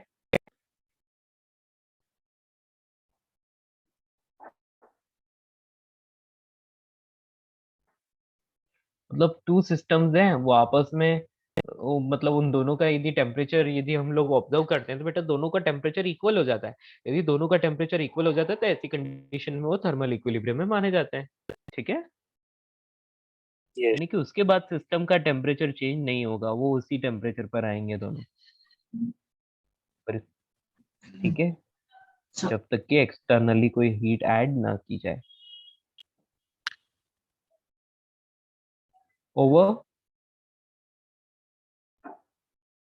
हम यहाँ पर सिर्फ थर्मल इक्विलिब्रियम की बात कर रहे हैं। ठीक है, ओके, एक से नोट करने ये दीजिए। आपको समझ में आ गया? हाँ जी बेटा, क्या बोल रहे हो? एक से नोट करने दीजिए। यस। या शैल वी मूव? क्या हम चल सकते हैं आगे? So just 1 second, please, sir. हाँ हाँ हाँ, ओके ओके, नोट कर लो आराम से, कोई दिक्कत नहीं।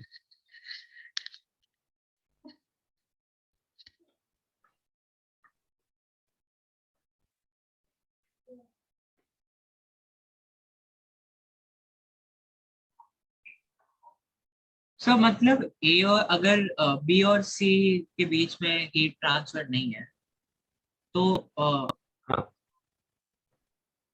मतलब तो बेटा फिर देखो, थर्मल इक्विलिब्रियम का मतलब है टेम्परेचर सेम हो गया। क्या हो गया? Temperature temperature same. सेम हो गया, है ना? तो वो थर्मल इक्विलिब्रियम हो गया। यदि ए बी के साथ थर्मल इक्विलिब्रियम में और ए सी के साथ भी थर्मल इक्विलिब्रियम में है, तो इसका मतलब बी और सी भी थर्मल इक्विलिब्रियम होंगे, सिंपल। Okay yes. ओके। चलिए, तो ये इतना सही था, और कुछ है नहीं इसमें, और कोई पूछता सर भी नहीं है, सब अगर कॉमन था। अगर टेम्परेचर सेम है तो हीट ट्रांसफर नहीं होगा ना? मतलब वो तो कॉमन सेंस है, लेकिन फिर बेटा लाइक एक्चुअली फॉर्मूला क्या वाइज। होता है, नहीं नहीं नहीं, ऐसा नहीं है बेटा। एक्चुअली क्या है, गैस की स्टेट अलग अलग है ना, तो हीट ट्रांसफर होता है। ओके, यदि अच्छा। गैसेस, जैसे कि आप बात कर लो 100 डिग्री सेल्सियस का वाटर, और इसी के साथ है 100 डिग्री सेल्सियस पर स्टीम, तो बेटा ऐसी कंडीशन में क्या होगा, स्टीम। वाटर से हीट जाएगी, किसको जाए, सॉरी, वाटर जो है उसके पास हीट आएगी कहाँ से? स्टीम से, है ना?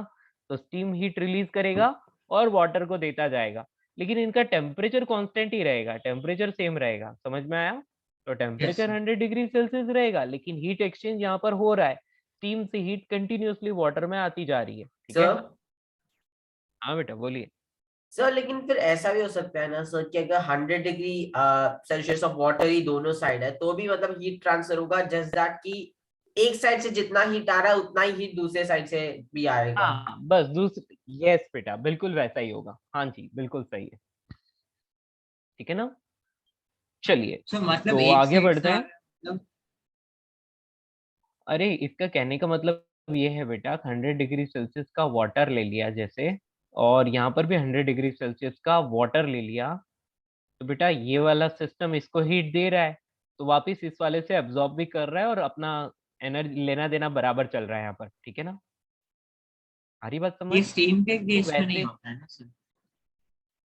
स्टीम के केस में भी ऐसा ही होता है एक्चुअली। देखो स्टीम के केस में क्या होगा, यदि 100 डिग्री सेल्सियस पर स्टीम है, तो बेटा यहाँ स्टीम इसको एनर्जी देगी, तो हाँ। स्टीम एनर्जी देगी, तो ये स्टीम का पार्ट क्या हो जाएगा, धीरे धीरे वाटर बनेगा। क्या बनेगा? स्टीम से वाटर। वाटर में कन्वर्ट होता जाएगा, लेकिन ये वाला एनर्जी ऑब्जॉर्ब होके ये स्टीम भी बनता जाएगा साथ ही साथ, तो यस। वाटर बनने की और स्टीम बनने की रेट इक्वल होगी। ठीक है? यस। चलिए आगे बढ़ते हैं। ठीक है?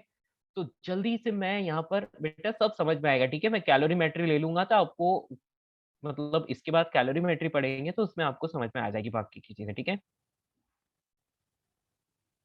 या तो यस। उसकी बात हम बाद में करेंगे, उसकी बात हम बाद में करेंगे। यहाँ पर अपन बेसिक चीजों को पहले देख लेते हैं, ताकि हम लोगों को बाद में तकलीफ ना पड़े। ठीक है? चलिए, तो अब मैं लिखता हूँ first law of thermodynamic, first law of thermodynamics. बेटा फर्स्ट लॉ ऑफ थर्मोडायनेमिक्स को मैं शॉर्ट में फ्लॉट भी बोलूंगा, FLOT, है ना? क्योंकि मेरे को बार बार इतना लंबा लंबा लिखने में बहुत तकलीफ पड़ती है, इसलिए मैं डायरेक्टली फ्लॉट बोल दूंगा। ठीक है ना? FLOT।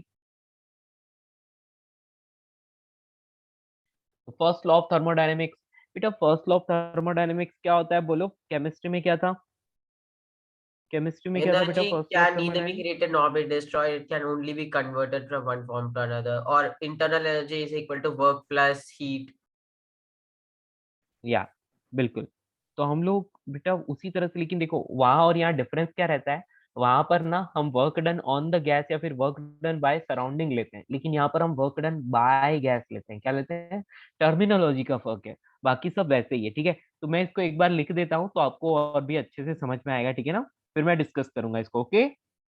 यस। चलिए, तो हम यहाँ पर बेसिक अपनी सिंपल लैंग्वेज में लिखते हैं इसको। The first law of thermodynamics, the first law of thermodynamics is the law of बेटा इसको ब्रैकेट में फ्लॉट लिख लेना ताकि आप लोगों को पता चले कि हाँ इसी को शॉर्ट में लिखा है मैंने ना. Is the law of conservation of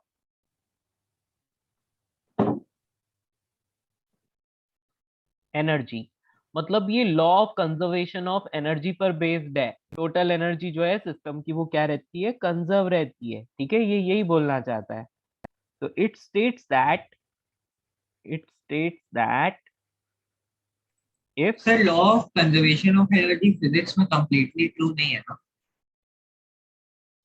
हाँ बेटा एक्चुअली कोई भी सिस्टम आइडियल नहीं होता है ना, तो इसलिए law of conservation of energy जो है वो ट्रू नहीं है. ठीक है, लेकिन हम लोग आइडियल मान के चलते हैं. ओके, सिस्टम को आइडियल मान के चलते हैं, तो ऐसे में हम लोग ऑलमोस्ट कंजर्व हो रही है एनर्जी ऐसा मान लेते हैं. It states that system absorbs heat if system absorbs heat. Let's say system जो है वो ई डेल्टा क्यू हीट को एब्जॉर्ब कर रही है. ठीक है, और उसके बाद एंड हीट उसने ली. बेटा हम लोग क्या करते हैं, हम लोग खाना खाते हैं. खाना खाते हैं तो हम लोगों को एनर्जी मिलती है, तो मतलब हम हीट अच्छा, एब्जॉर्ब करते हैं, मतलब एनर्जी एब्जॉर्ब करते हैं. फिर उस एनर्जी को क्या करते हैं, उस एनर्जी को हम डिफरेंट डिफरेंट वर्क करने में यूटिलाइज हम लोग करते स्पेंड कर लेते हैं, है ना. तो डिफरेंट डिफरेंट वर्क करने में हम लोग यूज कर लेते हैं. और जब भी हम वर्क करते हैं, कोई भी हार्ड वर्क करते हैं, तो बेटा हमारा बॉडी का टेम्परेचर भी बढ़ जाता है ना. तो बेसिकली हम लोग यहाँ पर उसी टाइप से ही हम लोग इसको भी स्टडी करते हैं. मतलब एग्जैक्टली वो नहीं बोल सकते हो, क्योंकि जब भी कोई मशीन वर्क करेगी तो ऑब्वियसली हीट तो रिलीज होगी ना. ठीक है, तो वो डिफरेंट सिस्टम आ जाता है, वहां पर इनपुट भी होती है और आउटपुट भी होती है. तो वैसे यहाँ पर ये क्या करता है कि जब हीट एब्जॉर्ब कर रहा है तो उस हीट से वो कुछ तो काम करेगा, कुछ वर्क करेगा. और वर्क करेगा, इसके अलावा जो बची हुई हीट है उस सिस्टम की इंटरनल एनर्जी इंक्रीज हो जाएगी. क्या इंक्रीज हो जाएगी, इंटरनल एनर्जी. समझ पाए, गॉट इट. हम बोलेंगे कि dq उसने हीट एब्जॉर्ब की, देन क्या होगा, and as a result the internal energy of the system changes by delta u. मतलब ये चेंज इन इंटरनल एनर्जी है. ठीक है, delta U. And system does system does a work w. then delta q will be equal to delta u plus w. Delta U plus W. क्या आप मेरी बात समझ पाए. यदि डेल्टा क्यू हीट एब्जॉर्ब की तो उस हीट का क्या क्या यूज होगा, कुछ तो वर्क किया जाएगा और उसकी इंटरनल एनर्जी इंक्रीज होगी. ठीक है, तो हम यहाँ पर बोल सकते हैं कि हियर बेटा डेल्टा क्यू क्या है, हीट एब्जॉर्ब्ड और रिलीज. हीट एब्जॉर्ब या फिर रिलीज भी हो सकती है, एब्जॉर्ब्ड और रिलीज. डेल्टा यू क्या है बेटा, change in internal energy. Change in internal energy. Okay, and the full and final w is beta work done by the gas. remember, work done by the gas या फिर system बोल सकते हो. ठीक है, तो जो भी गैस वर्क कर रही है, यानी कि सिस्टम जो वर्क कर रहा है, ये वो है work done by the gas, यानी कि सिस्टम. ठीक है, बाय बेटा बाय और ऑन में फर्क होता है. बाय का मतलब जो गैस है वो वर्क कर रही है, और work done on the gas होता है तो मतलब बाहर का सराउंडिंग जो है वो गैस पर वर्क कर रहा है. ठीक है, समझ में आया. Delta stand for change. ठीक है,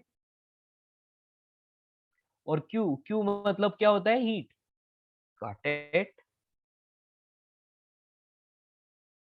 क्या आप इस चीज को अच्छे से समझ पाए.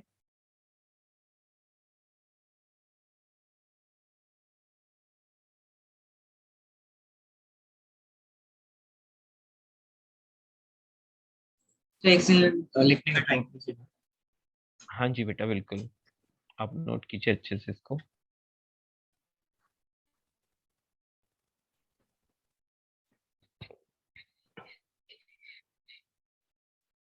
किसी को कोई डाउट?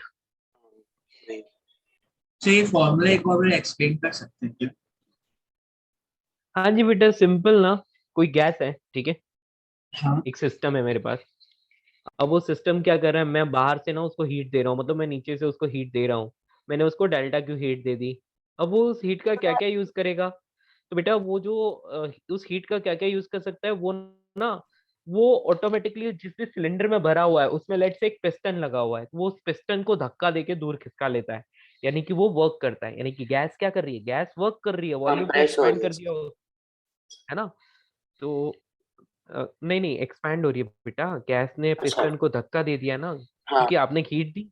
तो मैंने मान लिया कि वो पिस्टन को धक्का देके दूर हटा रही है। बेटा वो पिस्टन को धक्का देके दूर हटा रही है मतलब वो वॉल्यूम को एक्सपैंड कर रही है, ठीक है ना। ओके, सो वॉल्यूम पे को डायग्राम बना एक्सपैंड के बता। करिए कि वेट वेट, कंप्रेस कर रही है? बेटा अभी आपको अच्छे से समझ में आएगा। वो कंप्रेस भी कर सकती है, एक्सपैंड भी कर सकती है। मैं एक्सपेंशन कंसीडर कर रहा हूँ, ठीक है। मान लिया अंदर गैस भरी हुई है, मैं बाहर से इसको हीट दे देता हूँ, ठीक है। मैंने बाहर से इसको हीट दे दी, तो ये कितना इनटेक कितना हुआ, delta Q is intake, okay.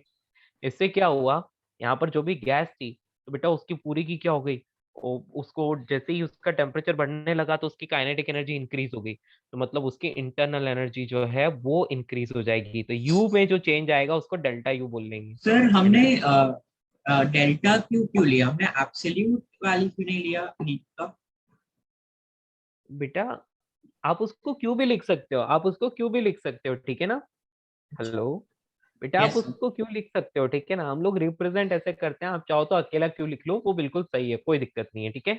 लेकिन यू के साथ डेल्टा लगाना जरूरी है, ओके। क्यों सर? तो अब बेटा क्योंकि अच्छा ये चेंज। यू होता है F/2 NRT, तो ये तो हो गई हाँ इंटरनल एनर्जी ऑफ गैस। अब आपने उसको हाँ। हीट दे दी, तो उसने कुछ तो उसका टेम्परेचर इंक्रीज हुआ होगा, तभी ये टेम्परेचर चेंज हो जाएगा, तो कुछ फाइनल टेम्परेचर आएगा, तो बेसिकली इंटरनल एनर्जी चेंज हुई, तो डेल्टा यू लिखेंगे, है ना, change in sir internal energy, okay.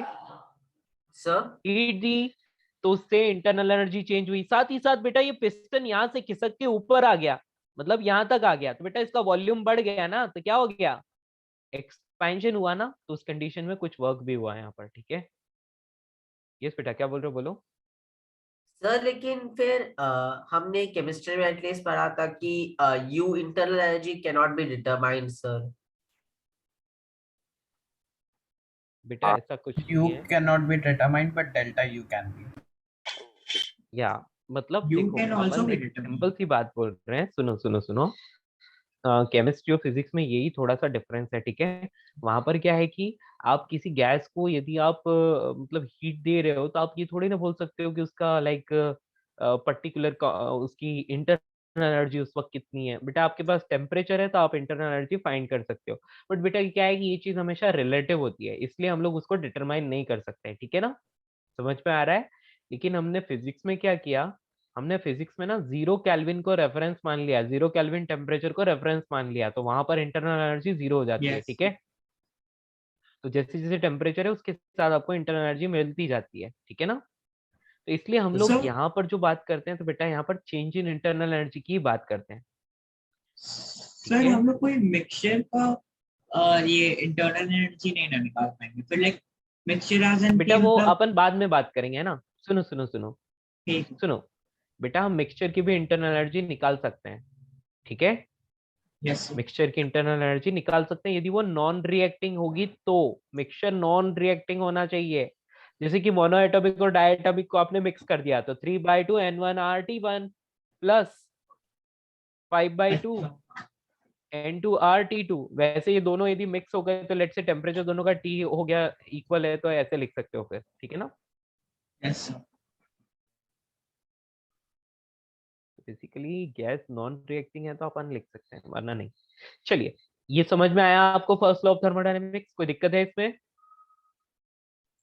और सर जो आपने डिग्री ऑफ फ्रीडम लिखवाया था वो सिर्फ गैस के लिए था, आइडियल गैस के हाँ लिए था ना बेटा उस। वो इंटरनल एनर्जी यस। आपको फाइंड, हाँ जी वो या वो एक जनरल जनरल टर्म है, लेकिन हम लोग यहाँ पर जो भी पढ़ते हैं वो सिर्फ आइडियल गैस के लिए पढ़ते हैं, ठीक है। So in chemistry, it was delta U equals to W plus delta Q. Over here, it's reversed because it's हाँ work जी, done by फिर से gas, बोलो right? क्या लिखा था आपने, फिर In से बोलो आपने क्या chemistry, लिखा था, delta U is equals to delta Q, क्या लिखा plus था फिर से work. बोलो। Delta U is equal to okay, delta delta Q Q plus work. Plus work, बिल्कुल बिल्कुल। Over लेकिन here, it's यहाँ से reversed देखा because जाए it's तो work अपना by फिजिक्स gas. वाला, यस, ये केमिस्ट्री का था और अपना फिजिक्स का क्या है, फिजिक्स का है बेटा, यदि आप डेल्टा यू लिखोगे तो that will be equal to delta Q minus W. बेटा यहाँ पर जो डब्ल्यू है it is work done by gas, ठीक है। फिजिक्स में क्या होता है, डब्ल्यू जो है वो वर्क डन बाय गैस है, और यहाँ पर ये क्या है, ये है work done on the gas by Yes. Surrounding, ठीक है, ठीक है। तो यहाँ पर ये work done by gas on Yes. Surrounding है या ऑन पिस्टन, जो कुछ भी है, यहाँ पर ये दोनों में ये डिफरेंस है, ठीक है ना। तो ये चीज वही है, सेम ही चीज है, बस साइन अलग अलग आ रहा है, ठीक है ना। ओके, तो यहाँ पर हम लिख लेंगे work done by gas is equals to negative of work done on gas. आ रही है बात समझ में। तो Yes, फिजिक्स sir. और केमिस्ट्री दोनों में लॉ सेम ही है, बस हम टर्म डिफरेंट यूज कर रहे हैं, इसीलिए वो साइन डिफरेंट आ रहा है। बाकी लॉ को कोई चेंज कर सकता है क्या, नहीं ना, नहीं ना। ओके बच्चों, No. हाँ, डिफाइन करने का तरीका वही है, लेकिन सॉरी, डिफाइन करने का तरीका अलग है लेकिन चीज वही है। So zoom out आ गई बात करेंगे. समझ, इसको लिखना चाहते हो लिख लो, Yes. इसको अलग से लिखना है एक डब्बे में ऐसे बंद करके, it is not the part of our theory. Okay, अच्छा नहीं सर, उसको नहीं लिख रहा हूँ. हाँ हाँ, ऊपर वाला नोट करना चाहते हो कर लो। Yes.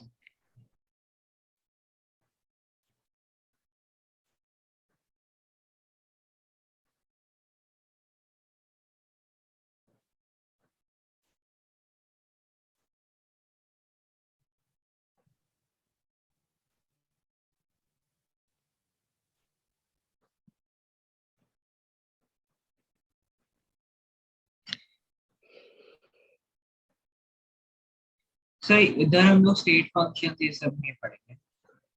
नहीं बेटा, वो सब की हमें जरूरत नहीं है ना, स्टेट फंक्शन पाथ फंक्शन उन सब की हमें यहाँ पढ़ने की जरूरत नहीं, आप केमिस्ट्री में पढ़ते ही हैं वो काफी है, वहां पढ़ो यहाँ पढ़ो एक ही बात है, ठीक है। क्योंकि यहाँ पर उससे रिलेटेड कोई आपको क्वेश्चन पूछेगा नहीं, केमिस्ट्री में ही पूछेंगे, इसीलिए। क्या हम आगे बढ़ सकते हैं। So हाँ बेटा, I have a question. हाँ बेटा, So यस if अगर हम लोग एक ही कन्वेंशन को फॉलो करेंगे but with appropriate signs, we should get the same answer by both, yes बेटा, right? Definitely you will get the same answer. आप फिजिक्स वाला उठा के भी केमिस्ट्री में यूज कर लोगे तो भी But आपको proper सेम sign ही होना आंसर चाहिए. मिलेगा, यदि अप्रोप्रिएट साइन कर। हाँ जी बेटा, बस आपको साइन कन्वेंशन का ध्यान रखना है, ठीक है। Yes, sir. तो इसलिए मैं यहाँ पर साइन कन्वेंशन नोट करा रहा हूँ बेटा, स्टार मार्क करके लिखना है यहाँ पर, heat gained by a system, मतलब सिस्टम को जो भी हीट गेन हुई, यानी कि उसने एब्जॉर्ब की कहीं से भी।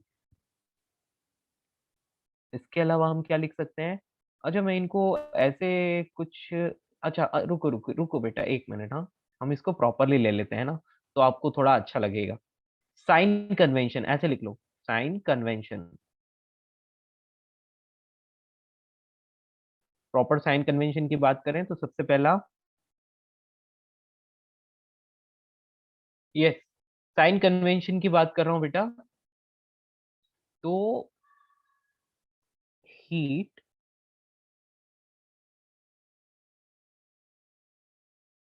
गेन्ड बाय सिस्टम, गेन्ड का मतलब क्या होता है बेटा, सिस्टम ने हीट एब्जॉर्ब की, ठीक है, बाय द सिस्टम।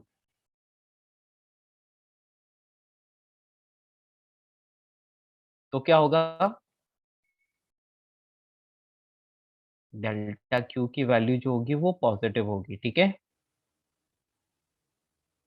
यहाँ पर हम दूसरी चीज क्या लिख सकते हैं, हीट रिलीज या फिर heat lost, by the system, system ने हीट रिलीज कर दी, लॉस हो गया हीट का, तो नेगेटिव है ना।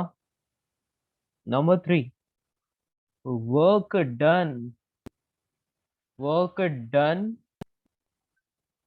By the system, by the system,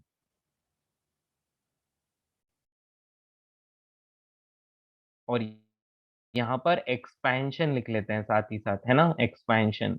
तो जब एक्सपेंशन हो रहा होगा तो वर्क डन बाय सिस्टम कितना हो जाएगा, पॉजिटिव, ठीक है।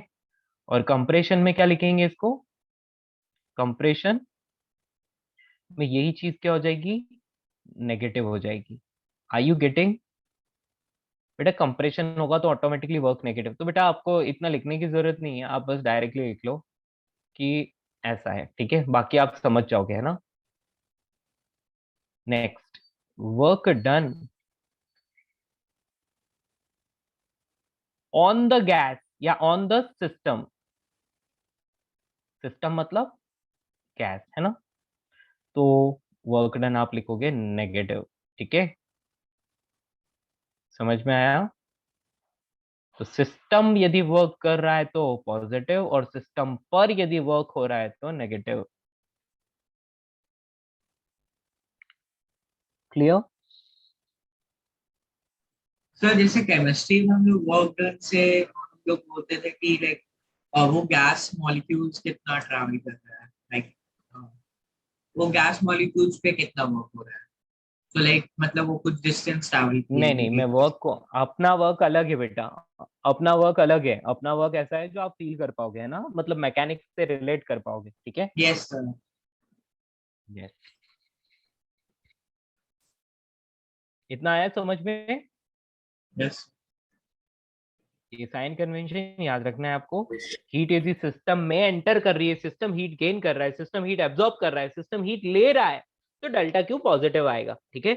यदि सिस्टम ने हीट रिलीज कर दी, सिस्टम से बाहर चली गई हीट, हीट का लॉस हो रहा है, हीट रिलीज हो रही है, इसी कंडीशन में डेल्टा क्यू नेगेटिव होगा, ठीक है।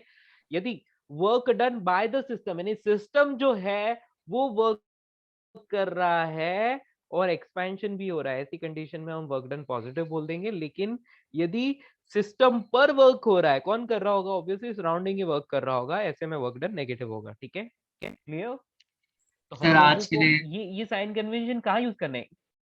हाँ जी बेटा, बिल्कुल बिल्कुल, हम इसको खत्म करने वाले हैं, थोड़ा सा और लिखते हैं, है ना, थोड़ा सा, ज्यादा नहीं, ठीक है। मैं आपको वर्क डन की फीलिंग दिलाना चाहता हूँ। 15 मिनट्स बाकी है वैसे हमारे पास, नहीं? यस हेलो, या ओके, आप बोर हो रहे हैं क्या? नहीं सर बोर नहीं हो रहा, वो हमें आजकल बेटा ब्रेक भी नहीं चेंज इन देते हैं ना, इंटरनल एनर्जी, इसलिए। अच्छा अच्छा अच्छा, ओके ओके ओके, बस थोड़ी सी देर और, okay. Change in internal energy, इसका मतलब क्या है, फाइनल में से इनिशियल को माइनस करना है, मतलब आप लिख सकते हो F/2 NR डेल्टा टी, ठीक है, F/2 NR डेल्टा टी, ये हो गई change in internal energy. Delta T क्या है, चेंज इन टेम्परेचर, बाकी सारी चीजें आप जानते ही हो, है ना। इसके अलावा आप इसको लिख सकते हो, और delta U is equals to N C V delta T.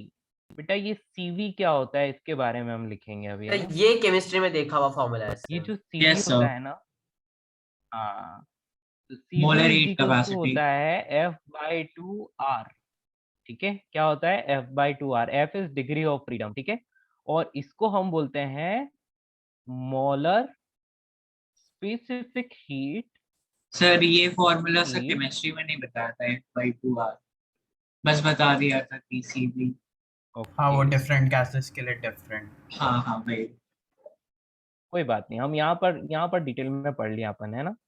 Yes sir.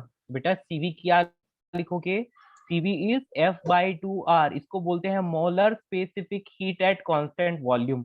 अब इसका मतलब क्या है बेटा, देखो मोलर स्पेसिफिक हीट क्या होती है, इसको मैं कैलोरीमेट्री में वैसे आपको नोट करवाऊंगा, अभी आपको नोट करने की जरूरत नहीं है, आप बस इसको सुन लीजिए, है ना। मेरे पास 1 मोल गैस है, कितनी, 1 मोल गैस, और मुझे उसका टेम्परेचर 1 डिग्री सेल्सियस ही इंक्रीज करना है, ज्यादा नहीं, सिर्फ 1 डिग्री सेल्सियस इंक्रीज करना है। तो मुझे जितनी हीट की रिक्वायरमेंट होगी उसको मैं बोलूंगा मोलर स्पेसिफिक हीट। क्या बोलूंगा? Molar specific heat. Are you getting? तो हम बोल सकते हैं कि मोलर स्पेसिफिक हीट क्या होती है? It is the heat required to raise the temperature of 1 degree Celsius by, sorry, temperature, ओहो मैं क्या बोल गया, it is the heat required to increase the temperature of 1 mole of gas by 1 degree Celsius। ठीक है, clear? Heat required to raise the temperature of 1 mole of gas by 1 degree Celsius। समझ पाए अच्छे से? डोंट वरी, मैं आपको note करवाऊंगा calorimetry में, नॉट हियर। यहाँ पर बस आप ऐसे ही याद रख लो, ठीक है? पीवी की वैल्यू क्या होती है? F/2R के बराबर होती है। और यहाँ लिखा है molar specific heat at constant volume. देखो ये सिर्फ सी लिखा होता, इसको मोलर स्पेसिफिक हीट बोलते हैं, पर बेटा यहाँ पर सीवी लिख दिया तो मतलब वॉल्यूम कांस्टेंट है ना? वॉल्यूम क्या है? कांस्टेंट है। और यदि सीपी लिखा होता तो मतलब प्रेशर कांस्टेंट होता। ओके, तो वो सीपी भी आगे आएगा, अभी इसको ऐसे ही रखते हैं बस, ठीक है ना? सर हम लोग इस चैप्टर में रेफ्रिजरेटर का मैकेनिज्म भी पढ़ेंगे ना? हाँ बेटा, सर कांस्टेंट वैसे वो आपको हम जनरली, सर कांस्टेंट वॉल्यूम पे वर्क Yes, डन बेटा, 0 हो क्या? जाएगा, इसके लिए हम लोग मतलब हीट का हीट फॉर्मूला एक्सचेंज में यूज तो वो भी आ करेंगे। जाएगा, हीट एक्सचेंज में तो वो भी आ जाएगा ना, आई गेस। यस बेटा, वो सारी चीजें, यस बेटा, वो सारी चीजें आपको समझ आएगी, आगे हम लोग डिस्कस करेंगे बेटा, है ना, डिटेल्स है। वो चार्ल्स लॉ, बॉयल्स लॉ वगैरह सब कुछ आएगा इधर अभी, है ना? तो वो हम नेक्स्ट क्लास में पढ़ेंगे। अपन बस ये वर्क डन को और देख लेते हैं, फिर अपन छुट्टी कर दें, ठीक है? ओके बेटा, सारी चीजें आएंगी। आप वो सोच रहे हैं ना कि किसका क्या रिलेशन होगा, हीट कितनी होगी, वर्क कितना होगा, सब समझ आएगा आपको, हर एक चीज डिराइव करेंगे अपन, है ना? तो work done by the gas, तो बेटा इसके लिए मैं क्या करता हूँ, एक सिलेंडर ले लेता हूँ। इस सिलेंडर के अंदर मैंने ले लिया एक पिस्टन, ये एक पिस्टन है, और यहाँ पर है गैस। गैस क्या करती है? गैस प्रेशर एक्सर्ट करती है। किस पर एक्सर्ट करती है? पिस्टन पर। बेटा सिलेंडर जो है, अब सिलेंडर की वॉल्स थोड़े ही ना फैल सकती हैं, फैलेगा तो क्या? सिलेंडर का पिस्टन, सिलेंडर का पिस्टन, तो ये क्या है? ये पिस्टन है। अब क्या हुआ, गैस ने प्रेशर अप्लाई किया, तो प्रेशर अप्लाई करने से क्या हो गया, इनिशियल इसका लेट से वॉल्यूम था V, है ना? V था, लेकिन अब क्या हो गया, यहाँ से डेंसिटी यहाँ तक तो वॉल्यूम V है, लेकिन अब ये डेल्टा एक्स डिस्टेंस और मूव करके सिलेंडर यहाँ पहुंच गया, ठीक है? Cylinder delta x distance move करके यहाँ पहुंच गया। तो बेटा आपको पता है एरिया ऑफ क्रॉस सेक्शन तो कांस्टेंट रहता है ना, तो वो तो इतना ही रहेगा। बेटा एरिया इंटू डिस्टेंस मूव, क्या मैं इसको वॉल्यूम बोल सकता हूँ? चेंज इन वॉल्यूम बोल सकता हूँ? Yes sir. यस। तो मैं यहाँ पर बोल दूंगा कि delta V is equal to A delta X, area into volume, ठीक है? Sorry, area into distance move, that is change in volume, ठीक है? चेंज इन वॉल्यूम, तो चेंज इन वॉल्यूम कितना हो गया? Delta V is equal to A delta X. इतना आपको समझ में आया? बेटा हम जानते हैं क्या, force exerted by gas on the piston। बेटा पिस्टन पर गैस कितना फोर्स लगा रही है, तो हम जानते हैं कि force is equal to pressure into area होता है। यू नो दैट, यस और नो? बोलिए। Yes, sir. Yes sir. Work done, yes, work done by gas on the piston, piston is light, okay ना? तो बेटा पिस्टन पर work कितना हो रहा है? बेटा हमने ना once upon a time in work power energy हमने ये पढ़ा था कि work done is integration of force dot displace, मतलब डॉट वैसे product of force force into and displacement बोलते हैं, लेकिन फोर्स यदि वेरिएबल होता है तो एफ डॉट डी एक्स बोलते हैं। यस, क्या मैं ऐसा बोल सकता हूँ कि एफ डॉट डी एक्स ऐसा बोल सकता हूँ? Yes sir. Yes yes. Sir, theta 0 रहेगा। यदि मैं डेल्टा वी की जगह डीवी लिख सकता हूँ तो यहाँ ए इंटू डी एक्स लिख सकता हूँ ना, है ना बच्चों? मेरी बात समझ यस पा सर। रहे हो? तो यदि यहाँ पर प्रेशर कांस्टेंट होता तो मैं इसको P इंटू डेल्टा एक्स लिख लेता, लेकिन मुझे क्या करना है, मुझे यहाँ पर लिखना है कि प्रेशर भी वेरिएबल हो सर पी सकता है, इंटू इसलिए मैं डेल्टा वी होता इंटीग्रेशन ना। ऑफ P, सॉरी मुझे यहाँ F लिखना था, मैंने गलत लिख दिया है ना। हाँ जी, फोर्स इंटू डिस्प्लेसमेंट है ना, तो मैं यहाँ पर वेरिएबल के लिए लिखता हूँ F डॉट डी एक्स, है ना, समझ में आया। चलिए बेटा, ये कौन सा वाला है, ये वही है जो हमने once upon a time sir पढ़ा था, कहाँ पर, वर्क पावर एनर्जी में, है ना। चलिए यहाँ पर लिख लेते हैं pressure into area into D x. Yes, तो हम इसको क्या लिख सकते हैं, ए डी एक्स तो अपना क्या है, चेंज इन वॉल्यूम है, डीवी है। यस, समझ पाए आंसर। डेरिवेशन कर रहे हैं ना उसका सर। यस बेटा, खत्म भी हो गया है ना, सर थोड़ा क्योंकि सा हम ऊपर खींच- जानते हैं डीवी। हाँ जी बेटा बिल्कुल। ये आपका आ गया final work done by the gas, क्या आ गया, work done by the gas, तो it represents work done by the gas. ठीक है, तो देखिए ये हमने कहाँ से डिराइव किया, जो मैकेनिक्स हम लोग पढ़ते थे ना, वर्क पावर एनर्जी, वहां से किया। ठीक है, कुछ भी अलग नहीं है। आपको ऐसी कोई चीज लग रही है जो आपको भेजे में फिट नहीं हो रही, समझ में नहीं आ रही, ऐसा कुछ लगा, अभी सब सर हम पी फैमिलियर लग रहा है एक्सटर्नल ना। लेंगे ना? नहीं बेटा, एक्सटर्नल तो तब लेते जब सराउंडिंग वर्क करता, मैंने तो वर्क डन बाय गैस लिया है, ठीक है, तो अब गैस का प्रेशर लेंगे यहाँ पर। Got it. सर वही एक्सटर्नल की इक्वल ही रहेगा ना ऑलमोस्ट, अप्रोक्स। नहीं बेटा, एक्चुअली क्या है, जब ये इक्विलिब्रियम में आ जाएगा तब इक्वल होगा, अभी तो प्रेशर वेरिएबल है। ओके,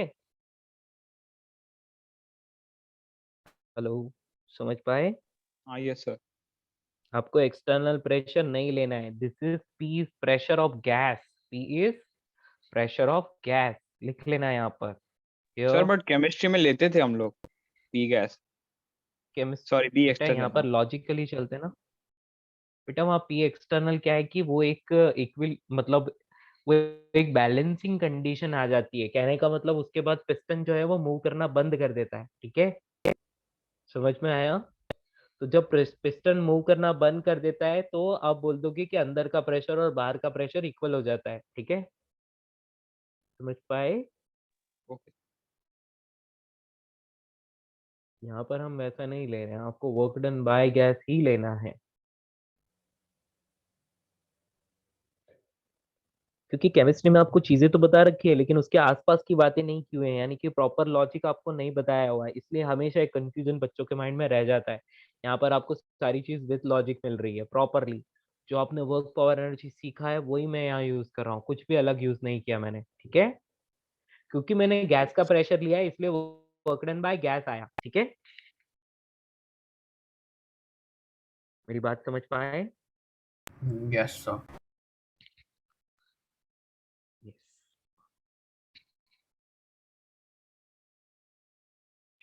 उतना ही है ना सर, वो नीचे नोट तक कर लिया, हाँ बस बस बस बस इतना छोड़ दो, ठीक है ना, क्योंकि इंटीग्रेशन साइन के साथ ये जो डेफिनेशन है यही आपको याद रखना है, बाकी सारा हम पर्टिकुलर प्रोसेस में देखेंगे। आज के लिए इतना ही, मिलते हैं नेक्स्ट क्लास, और आगे इसको डिफरेंट डिफरेंट प्रोसेसेस के according different different work done हम लोग डिराइव करेंगे। ठीक है,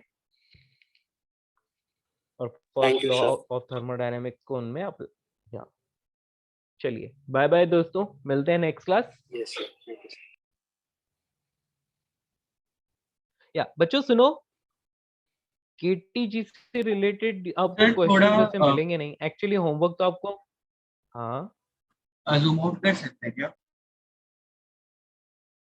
बेटा सुनिए, मेरी बात सुनिए, आप आपका रे ऑप्टिक्स कंप्लीट हो गया, यस सर, आप ही ने करवाया था। मतलब मॉड्यूल भी सॉल्व कर लिया क्या। Yes, sir. ये बेटा आपको रे ऑप्टिक्स में यदि कुछ बाकी रहा है एक्सरसाइज 4 तक, लास्ट एक्सरसाइज तक सारा कुछ सॉल्व कर लेना, और इस चैप्टर को सिर्फ रिवाइज करके आना। आपका टास्क यही है कि इस चैप्टर को आपको रिवाइज करके आना है, ठीक है, नेक्स्ट क्लास में, और नेक्स्ट Yes, क्लास sir. में ही आपकी मेजर पार्ट इस चैप्टर का कंप्लीट हो जाएगा, और उसके बाद आपको अच्छे से होमवर्क भी दे पाऊंगा। ठीक है, ठीक है सर। या सर आप एक सेकंड जूम आउट कर सकते हैं? हाँ जी, बेटा कितना करना है, मतलब ये मैंने ऑलरेडी ज़ूम आउट कर रखा है। अच्छा अच्छा, वर्क डन सेकंड नंबर, ठीक है सर। हाँ।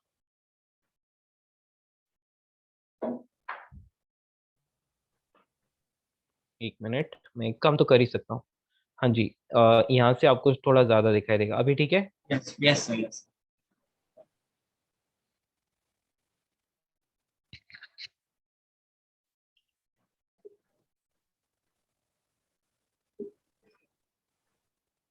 सर हो गया ना? हाँ, हो गया। ठीक है, चलिए दोस्तों चलते हैं, मिलते हैं नेक्स्ट क्लास, बाय बाय। बेटा फोर्स आपको पढ़ना है ना, देखो फोर्स होता है प्रेशर इनटू एरिया, आप सभी जानते हैं फोर्स होता है प्रेशर इनटू एरिया, ठीक है? तो वन ऋषिकेश सेकंड, समझ आया? अभी आप अपलोड करेंगे क्या? नहीं। लोड मींस ये आज के लेक्चर नोट्स आप अपलोड करोगे क्या? ओके बेटा, मैं अपलोड कर दूंगा, ठीक है? ठीक है सर, ठीक है। ओके बेटा, bye bye. Thank you sir. ये